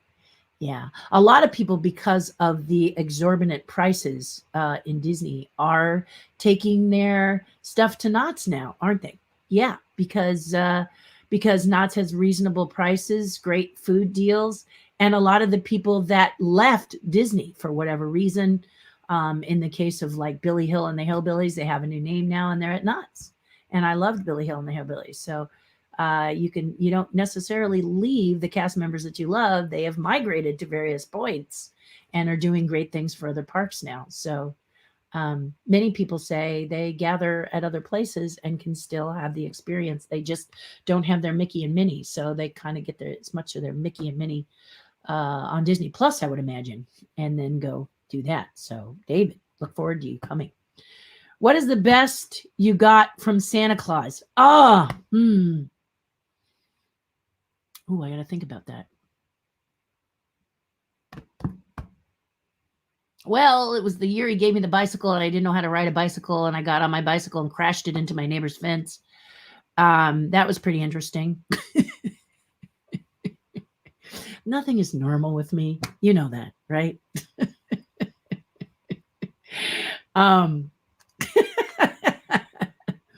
I'm trying to think of another Santa gift,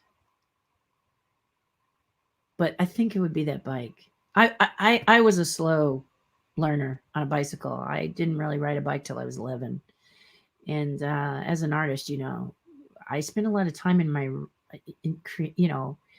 I think sometimes when you're bullied, you spend a lot of time with yourself. And actually, I feel blessed that I spent a lot of time with them shelves. I'm not thrilled by being bullied by any means.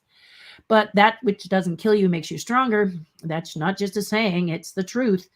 And I spent a lot of time in my room creating and making magic. And you'll find with a lot of Imagineers that this is our MO.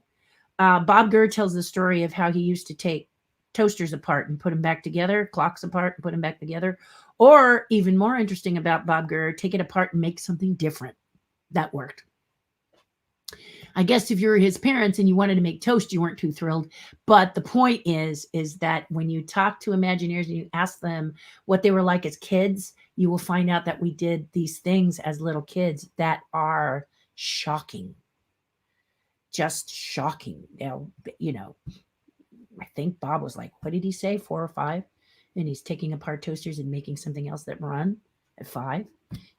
I was painting Easter eggs and selling them for $20 a piece at 8. So making costumes at 11. So I made a telephone for my sister, the kind that with the receiver like this, not the smartphone, no such thing back then. But I used to make costumes for my whole neighborhood. My mother sewed, but I wasn't interested in making the A-line skirt or the vest or the blouse. That was really boring. So I made costumes instead. Yeah. I did a gesture for the Renaissance Fair in our area, and I took it off of a playing card that was only 2.5 inches tall. Made the patterns, everything. Yeah. And I was high school, college. So you'll find that we're this wildly obsessive, creative group of people, Imagineers.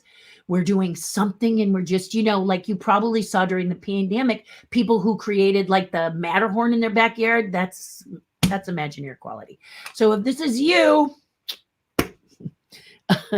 you're perfect. You're perfect.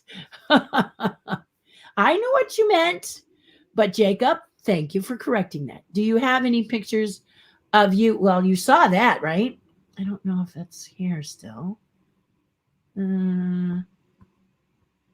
Here I am with, this isn't Whoopi Goldberg. I'll give you the Whoopi Goldberg, but here I am with Guillermo del Toro. Guillermo commissioned me to do this Pirates of the Caribbean piece, the Captain's Bed. And I did, this is at his house where all his collections are, he's got some cool collection here. Anyway, this is the plaque that's on the back of the bed that I did in wax again, guys. I'm going to teach you how to do that, I hope, next time. But there is the plaque. You saw how big it was. Well, here is the detail you can get if you like to sculpt. Oh my goodness, wait till you experience wax. There's a learning curve, but if you stick with it, if you stick with it, you're going to be really happy at what you can create from it. Okay, I'm going to show you again just how big this is. That's how big it is. There's the detail right there. Yeah, detail shot. Okay, and there it is painted. Scariest thing about doing the piece for Guillermo del Toro, you may want to know, is spelling his name. Can you imagine him taking a look and saying, Terry, I love it, but you spelled my name wrong? Yeah, that would have been embarrassing. There's the back of the bed and where that plaque fits. It is 1 inch to the foot. And there's all the detail of it. Handmade, everything. Everything is handmade and cast. Yes. It's insane. Yeah, that's insane. It's a beautiful piece. He was very proud of it. And the magnifying glass actually magnifies, guys, because that's the way I am. A mermaid I did for a wonderful lady. She's the mermaid, and I wanted the mermaid to be floating. So you'll notice that the hair is up and she looks like she's floating in the water. I work very hard to make things different. There is a ring. So back to what your question was. Jacob, you're like, thank you for showing more sculptures, but where is the picture of Whoopi? Okay, let me just find her. Okay, because I had her before. So let me just find her. There she is. I've done several films with the great Whoopi Goldberg. And the great Whoopi Goldberg taught me about being accountable and ethical. And she said, the smart thing you do when you get any kind of somewhat celebrity status, that you make sure that you have friends from high school that will keep you grounded. I remember telling her, or your mom, like my mom. Okay. Anytime I think I'm getting too full of myself, I have a session with my mother and back down to the ground. Have you ever had that? So here we are together. We're doing a movie called Theodore Rex. If you pay $1, you've paid too much. Here she is, a cop with dinosaur police. Bruce Lanoyle, who is with me here, is the one. He's playing the lead character, Theodore Rex, with Ponsmar in the suit. It's audio animatronic dinosaurs. And I am doing the lounge singer. I am doing Molly Rex, the lounge singer. And you can see I have Rampaging Trilobites sweatshirt on, and that's from Dinosaurs. One of the, I think it was it the gang? The gang or the team? No, because the gang was the Scavengers. But the team that Robbie was on was called the Rampaging Trilobites. So there you go. There's a little Whoopi Goldberg. She was very sweet to pose with us, but she was a love. And a lot of people came on the set, and she came to me and she said, "Terry, I haven't seen your family." And I said, "My family won't come. My father is shy and doesn't want to interrupt my work. And my mother would be in your lap, Whoopi, seriously." So she said, would you like your dad to come and see you work? And I said, yeah. And she said, "Give me your phone." Whoopi Goldberg said, "Give me your phone, Terry." And I gave her my phone, which I believe was a flip phone back then. Remember those? I know they have flip phones now, but it's not like that with the big picture. It was a little flip phone. Yeah. And I called my dad and I handed her the phone. I said, "Whoopi Goldberg wants to talk to you." And my dad was just blown away.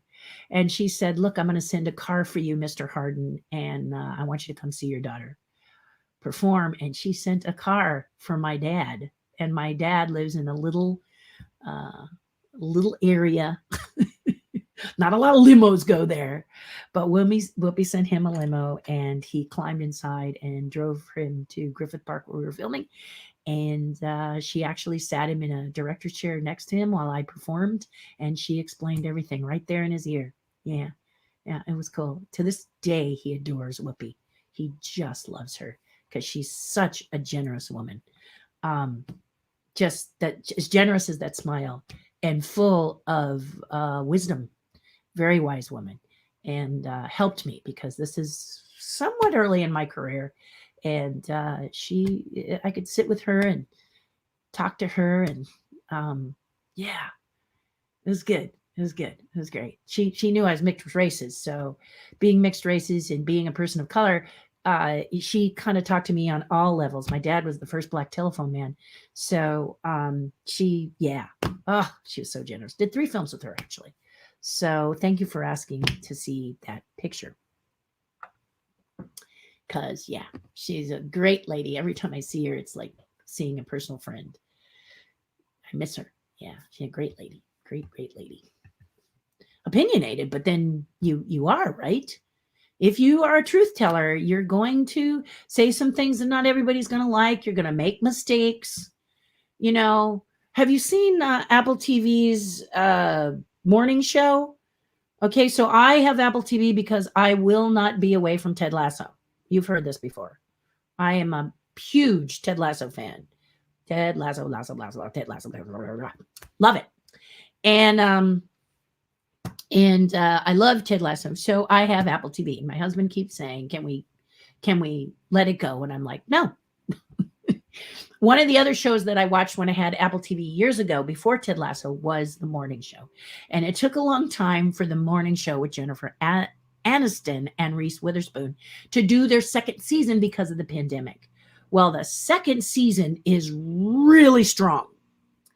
Really hits hard. This whole show, the writing is phenomenal. If you haven't seen The Morning Show, my husband doesn't watch it because he says it's too much like his work. But I absolutely adore it. It's strong. It's compelling. It's got teeth. Whoo! Scary. In fact, rumor has it. Well, I don't want to tell you that because it could be a spoiler. So in case you want to see it. But Jennifer Aniston as her character has a moment where she talks about, all I wanted to do as a person, when I was growing up and when I was looking at the career for me, all I wanted to do was to be on television and entertain. And what I found out most people find entertaining, and see if this is you, those of you who broadcast on YouTube, have your YouTube channel, have a Facebook that you pop on, do your TikToks and whatever.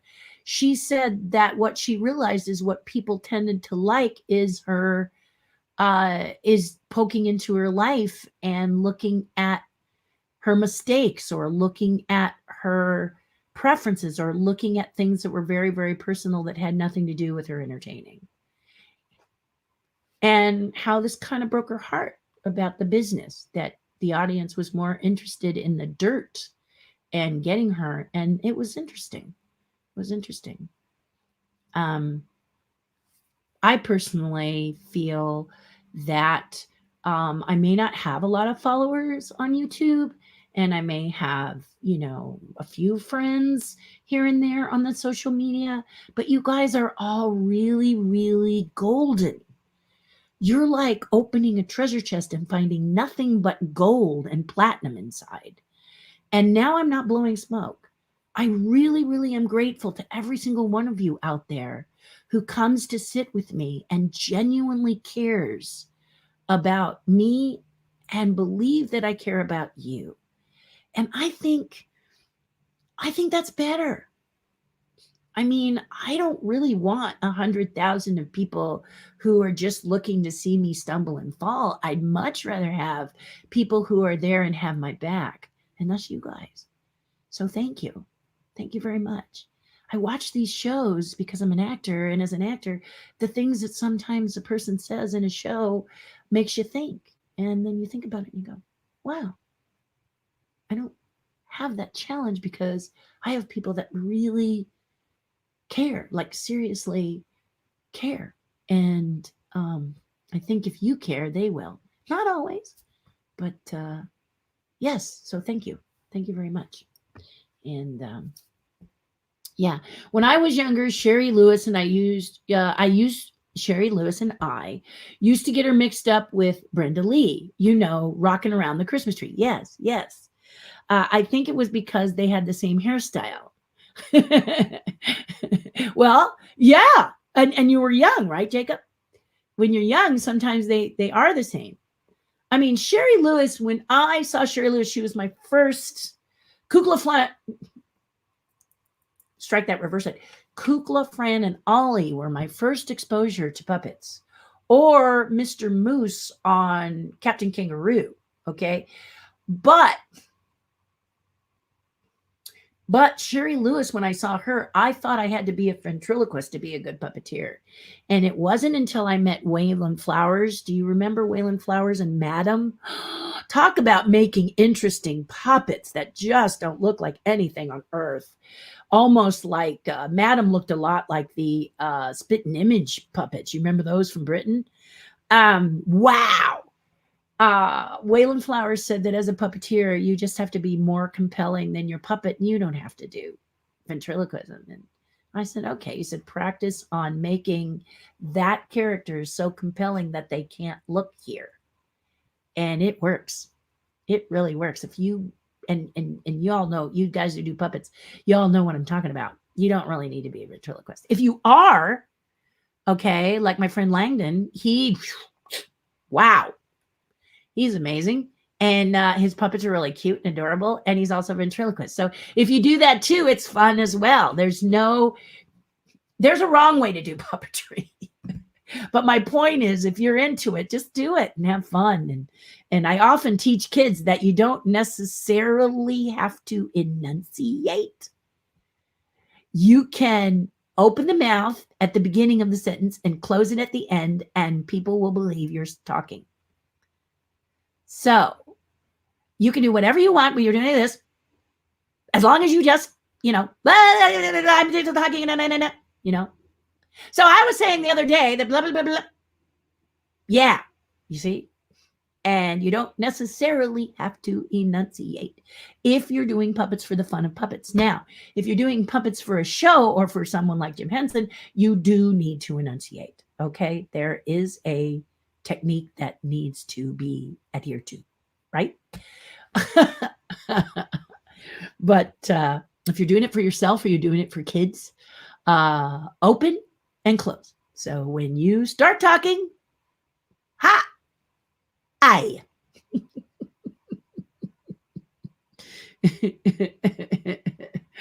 How are you doing?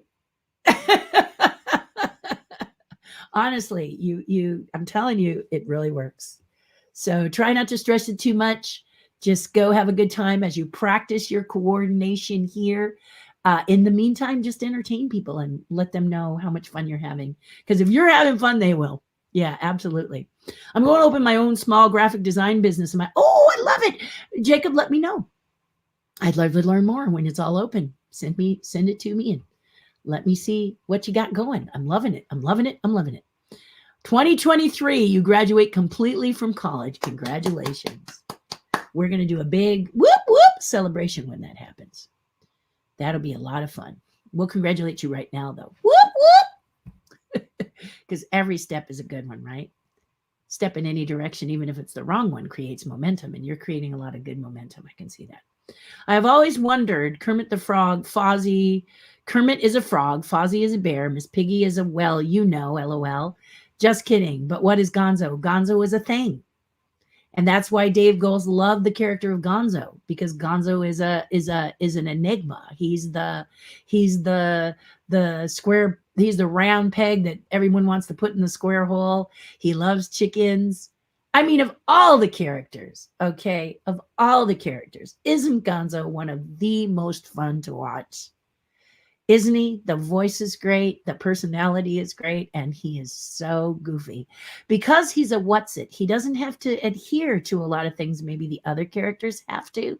His character can be as wild and crazy and whimsical as Dave Goles wants to make it. In the case of Fozzie Bear has a certain criteria, a certain behavior, as does Kermit the Frog. And when they divert, and Miss Piggy, when they divert from those characters, we don't like them. Like in the Muppets Tonight show that was done recently, where Fozzie Bear stole and Miss Piggy was mean and Kermit was aloof. It just didn't really work, which is why it died. They tried to do this office type show. I worked on several of those, but the fans didn't like it. And that's because they diverted from the characterizations.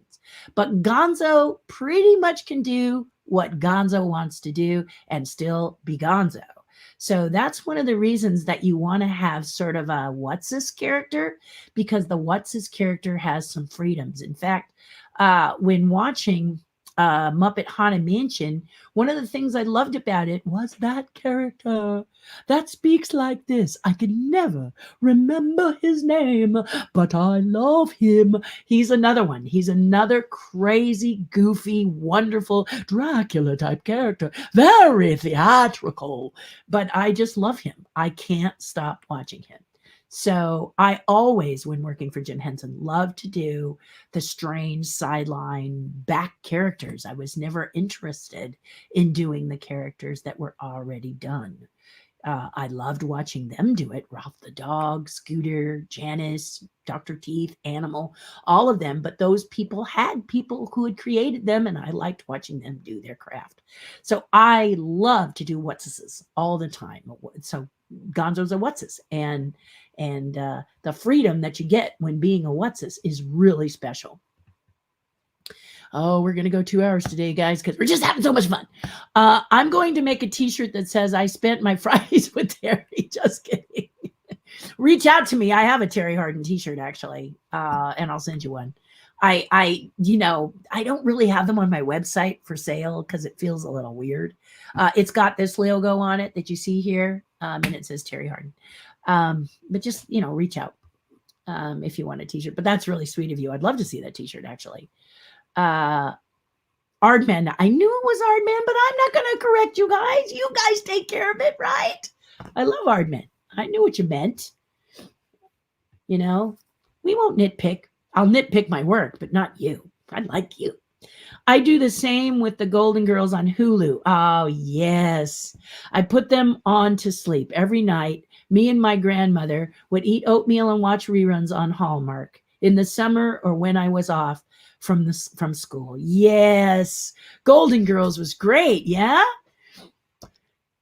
I remember. Yeah. Yeah, so you're with me, Jacob. You're like me. I got to have that quiet. I used to watch um Trumbo. It's one of my favorite movies. I absolutely love it. Dalton Trumbo, The Life of Dalton Trumbo. I love the movie, but it only goes 2 hours. So if it stops, I wake up. So that's why I like a series. I was having Doc Martin, but my husband and I are reworking our video system. So I have to wait for Doc Martin, but I love Doc Martin too. The British series, which is just lovely. So anything that's quiet, quirky, funny, like you said, like Golden Girls, it has that nice little thing, and you go right out.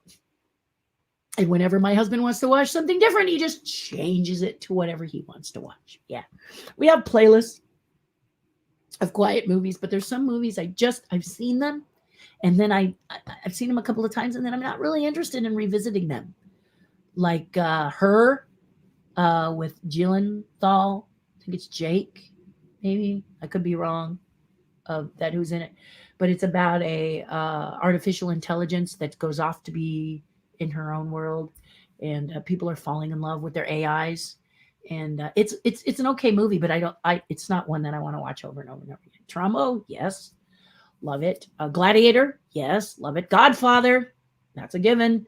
Most Clint Eastwood movies, most, because I'm a big Clint Eastwood fan. But yeah, want to meet Clint Eastwood. I have not yet met Clint Eastwood. I love The Good, the Bad, the Ugly, and I got to meet Lee Van Cleef, and I got to meet oh dear, I'm sorry, forgive me, Tuco. But anyway, I had the fortunate opportunity to speak with them and talk with them, and now I want to just have a moment with Clint Eastwood. I would love to meet Clint Eastwood and just take about 15 minutes of his time. I'm willing to donate to his favorite charity. I don't expect something for nothing, but I would love to do that. Eli Wallach. There we go. Yay! I'm sorry, Eli. Eli was so sweet to me, so kind to me. I said that I wanted to meet Eli Wallach, and 2 weeks later, I was an extra on a film called Mama's Boy, and there he was standing right next to me. And at lunch, instead of going to his trailer, he sat with all of us, because when you're background, you have a tent. You don't have a trailer. You have a big tent where you all sort of sit around. And there he was. He came and sat with us. And I told him, he asked me why I liked Good, Bad, the Ugly. And I told him it was because of Tuco. And I acted out the characterizations, and he and his wife just laughed and laughed. And he was going to introduce me, if he could, to Clint Eastwood, but we never got there. But the thought was there. The thought counted. I love to live in the past with memories that keep me going through my current life. Yeah, well, I like you guys digging them up, because all of a sudden I go, oh yeah, I did that. Nanny and Isaiah is a real what? And then it reminds me that I gave there were 13 shows I think we did, or 28. Anyway, we did a lot of shows, and I gave them to Michael. He loved them, loved them, because he was trying to learn about the Christian faith, and it's a really interesting way to learn it. In Concordia, I think Concordia is still around. They were out of St. Louis. We used to fly to St. Louis to do these, and it was pretty cool. It was pretty cool. Yeah, really nice. Plexiglass top, perfect. Perfection. Yes, indeed. Absolutely. Yes, because dusting is a challenge, right? Dusting. All right. Yeah. Dusting is a challenge. Fairly Odd Parent. What a cute show. I had not seen the show.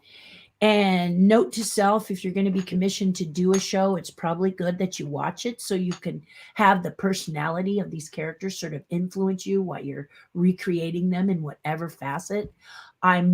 Please don't get angry at me, I'm not a SpongeBob SquarePants fan.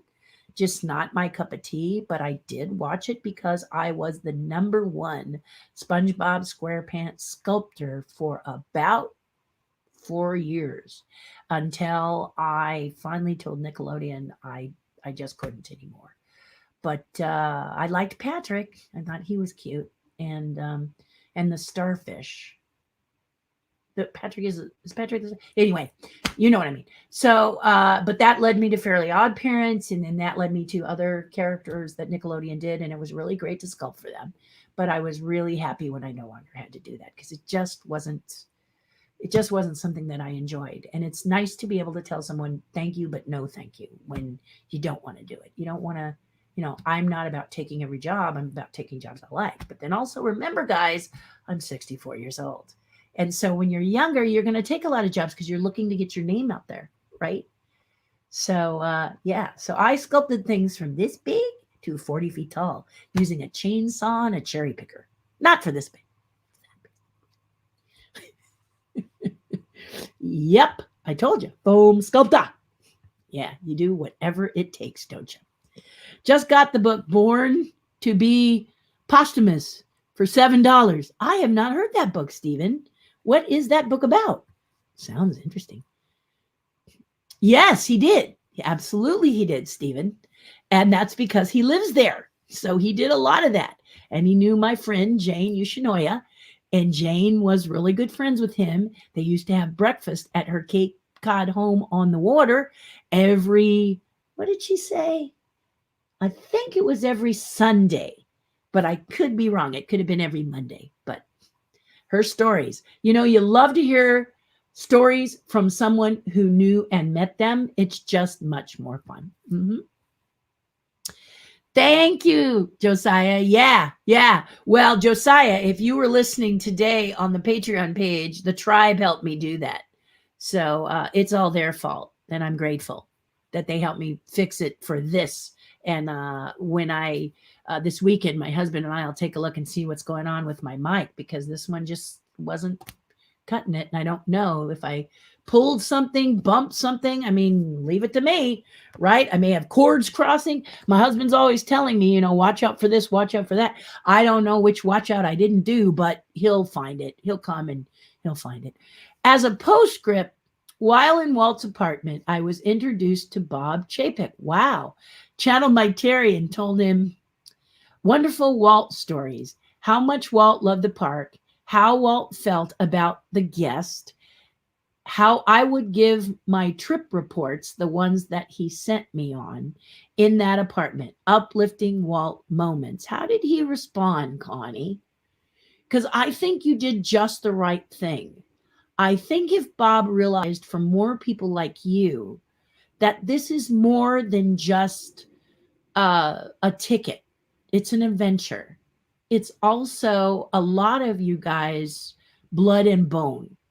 It's like as an artist, you couldn't ask me to stop creating art because it's my blood and my bone. It's in my DNA. I believe for many of you, Disneyland and Walt Disney World and Disney is in your DNA. And I think if Bob realized that, he'd be, and maybe I'm being too optimistic about him, but I think if he really got that, he'd understand why you're so hurt with some of his choices. Like it cuts you, It's like feeling like you're actually being hurt, injured, abused. And that's why you're sad. But good for you, Connie, for saying that. I've never been to Walt's apartment. I've basically lived vicariously through all of you of all the things that I've done. Club 33, Lily Bell, Carolwood events, candlelight events. I've never made it to the apartment. I've looked up and people have shown me pictures, which have been lovely, but I've never been. And I think it's a great idea to have an apartment right there in Main Street. That's pretty brilliant. Gory designed the set for Langelo's Dracula on Broadway. Yes, Stephen. I wish that they had used those designs for the film. There were a few things in the film that were a little odd, right? Like, did the character just not be able to say Mina, which is why Lucy became the love interest instead of Mina? In the book, it's Mina. But, I mean, is Mina really hard to say? Strange, right? Odd, right? I thought so. Anyway, I thought so. So I'm with you on that. There are some things that would have been really fun to do. In fact, it would be cool to do a film or something of your own devising that kind of celebrates the gory style, right? I don't know if we'd have to get permission from the gory people because I'm not saying copy, but maybe be influenced by it. Might be fun. Yeah. Susan. Josiah says, audio sounds much better. I saw a bit on your Rolly chess set. I love it. Museum of the Weird is a slight obsession of mine, too. I am reading Rolly's book. Yeah, the Museum of the Weird, the pieces I'm doing for Rolly Crump, this chess set is going to be first of all, it's a lot of work. It's a lot of detail. I meet with Rolly every couple of weeks. I'm going to meet with him again on the 14th via Zoom because I'm working very hard to get this done so that we can figure out a price point for it. The entire chess set, which is 32 figures, is going to be an investment. If I include the board, it's going to be a serious investment. But I have a couple other levels for those of you who don't want to sell your car to own it.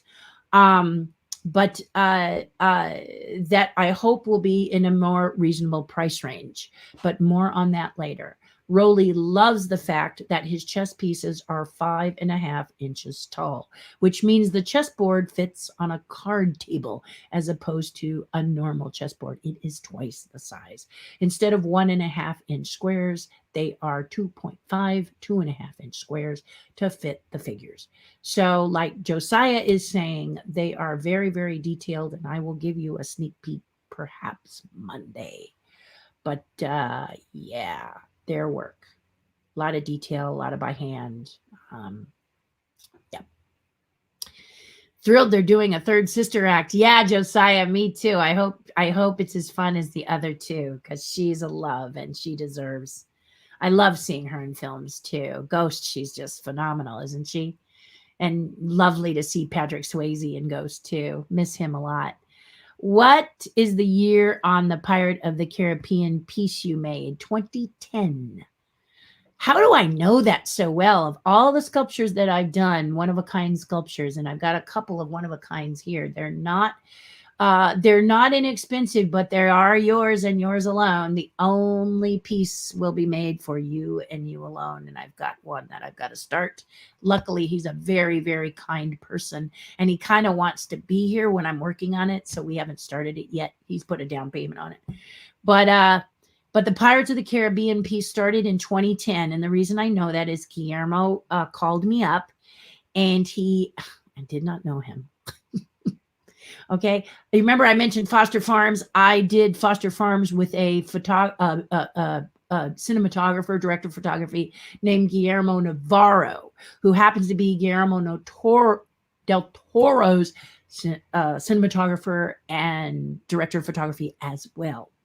But Guillermo Navarro worked with me on a lot of the Foster Farms chicken commercials. So when I got the call from my agent, I thought it was Navarro, not Del Toro, until I called the phone number to find out it was Guillermo del Toro, and just about swallowed my tongue. I was hoping Guillermo del Toro wanted me as an actor, but sad to say, he just wanted me to be a sculptor. And I sculpted the piece. It took me about a year because at the time, Guillermo del Toro was in New Zealand doing The Hobbit. And he had a plethora of other things he was busy on, much like now. And so it would take some time for him to I would send various pictures. And the key to this is to show him how it's coming, but you want to keep a few surprises so that when you do the unveiling, remember my entertaining presentation bit, that wow, you want him to be dazzled because he spent some money on this thing. He also wowed me after I gave it to him after a year. Thanksgiving 2010 is when I presented it to him, and he sat me down to Thanksgiving dinner with him and his family, which was lovely. Shock. We took pictures because we're like, we're having Thanksgiving with Guillermo del Toro. You know, sometimes you just turn into a fan person, you know. I'm sorry. I'm a big fan of his. I love his I love several movies that he's done. And I was just like, yeah, yeah. So, Thanksgiving with Guillermo del Toro is amazing. Yeah. So there are times I go fangirl, and boy, I really went fangirl at that point. But anyway, Guillermo surprised me. I was actually in Dayton during the Dayton Disneyland show with my friend Anita Shingold and her lovely husband, and all of you out there in the Dayton Disneyland fan club. Hello. I was there when Guillermo wrote me and said, "You made the cut." And I was like, "What?"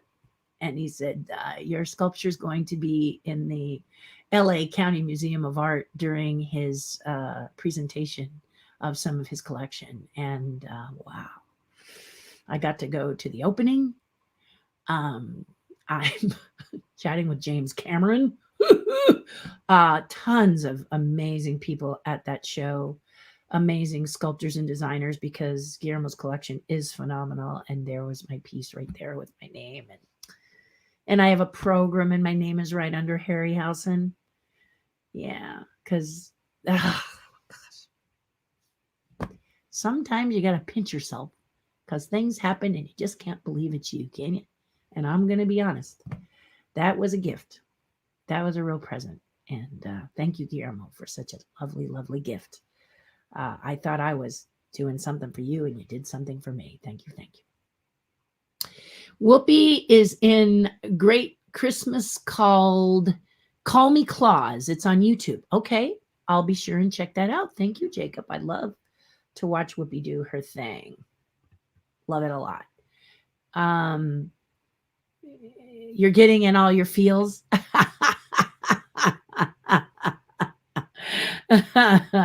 Josiah, you're so sweet. Catherine says, "I love Madam. I named my corgi dog Madam Peach." Oh, you did? Yeah. Oh my gosh. He is so talented. I was 16 when I met Waylon Flowers, and I had been performing with a woman named Genie of Genieland, and she had cotton candy pink hair. She was a wonderful woman.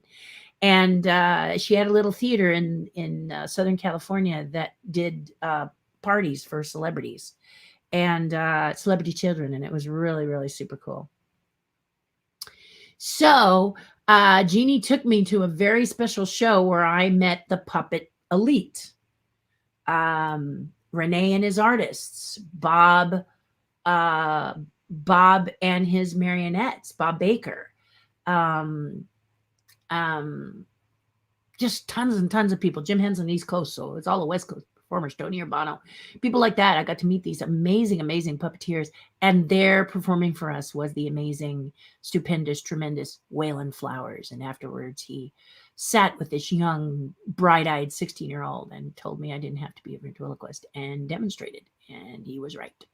Whew. So talented. Wowzer. Yeah, Madam was wonderful. And I loved the puppet because she was kind of borderline gross, like the spit and image characters. Oh, great puppets. Yeah. So cool. So thank you for taking me back there, Catherine, because it was great. Renee and his artist, Renee did, I think he worked on Pillsbury Doughboy for television. He did a bunch of things, but that's the one I think you guys would know. Anyway, he, at the end of this event with Waylon Flowers and Manon, he invited us out to see his Jaguar.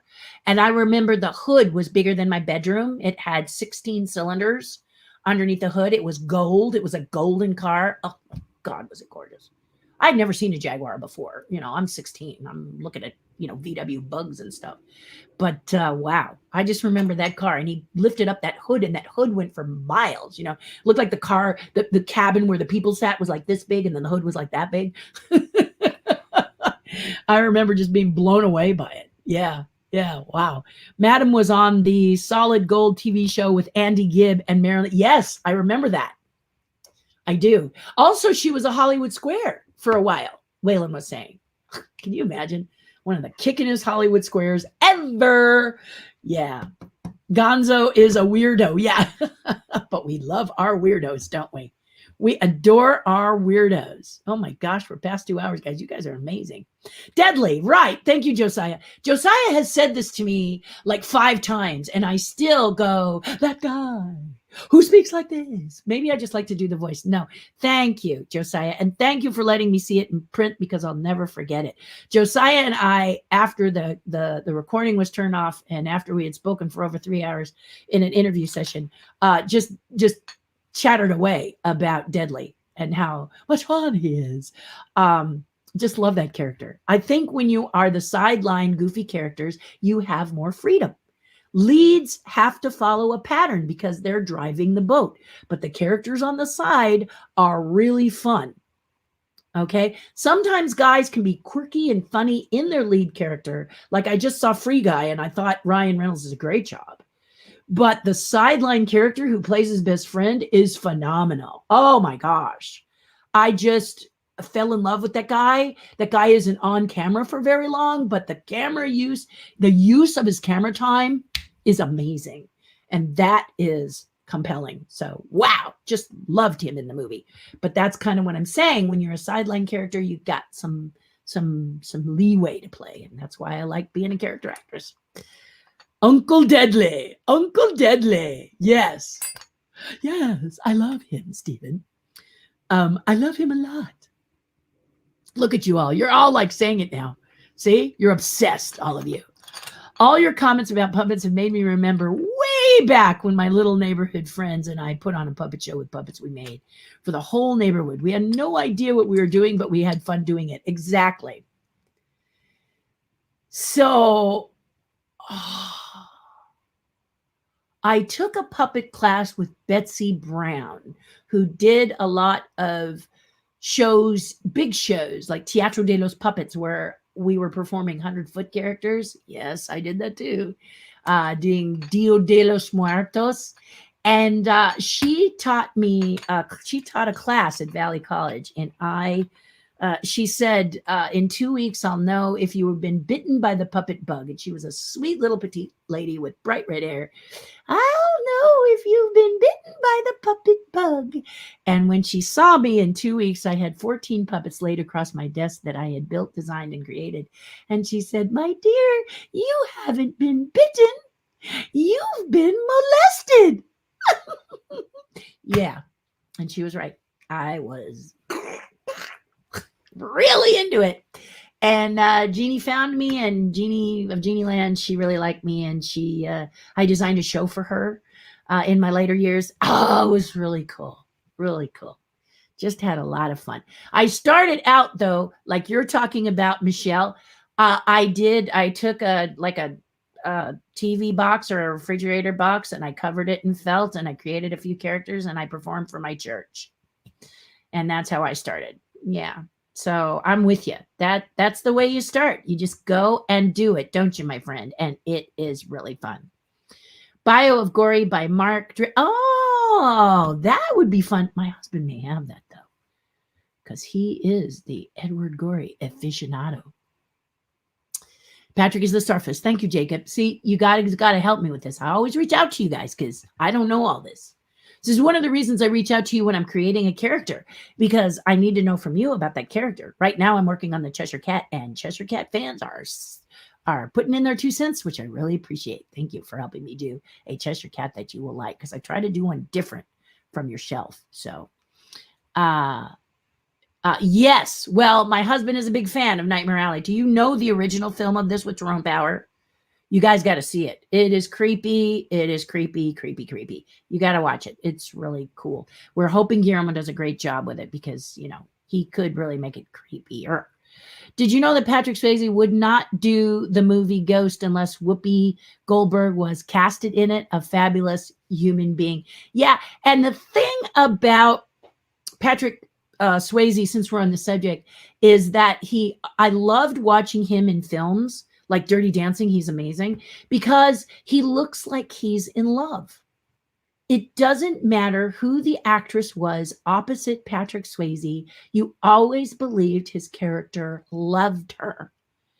And it was phenomenal to watch. And so one time he was asked, how do you do that? And he said, I just put my wife over their face And that's all I need to do. And it really worked. And then you were like, oh, what a great guy, right? Yeah. Nobody puts baby in the corner. Christmas movie. I knew that's what you meant. Christmas movies. Are we into Christmas movies? Yeah. I know I am. I love, love, love, love, love them. This is a nice time of year. Yes, she was. Oh, Hollywood Squares, the very best. We're talking about Madam and Whale and Flowers. Yeah. They asked the Foster Farms chicken if they would do it, but the box wasn't big enough. There's 4 of us performing those characters. And then the voices are put in afterwards. One of them, the driver chicken, is the voice. But they got nervous. Foster Farms did. They're a wholesome company, you may have noticed. And they didn't want a male chicken beating up on a female chicken because I was the female puppeteer. They were afraid people do research and be upset. And we do get rambunctious as puppeteers. After all, we are under the floor and on it a lot.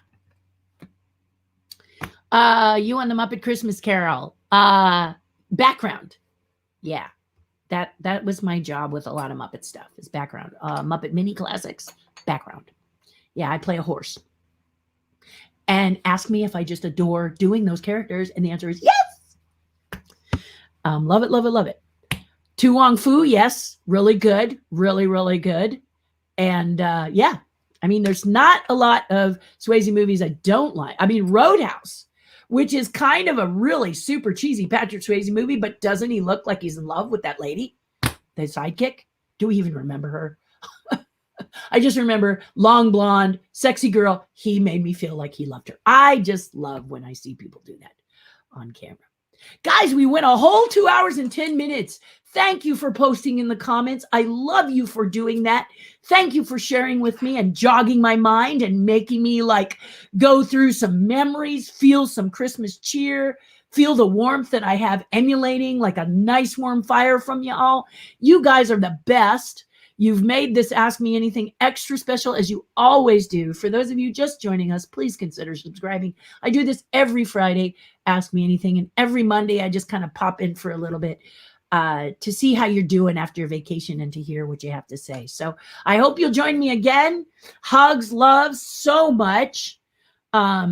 Just love it. Look at here. We've got, I'm currently at Disney World.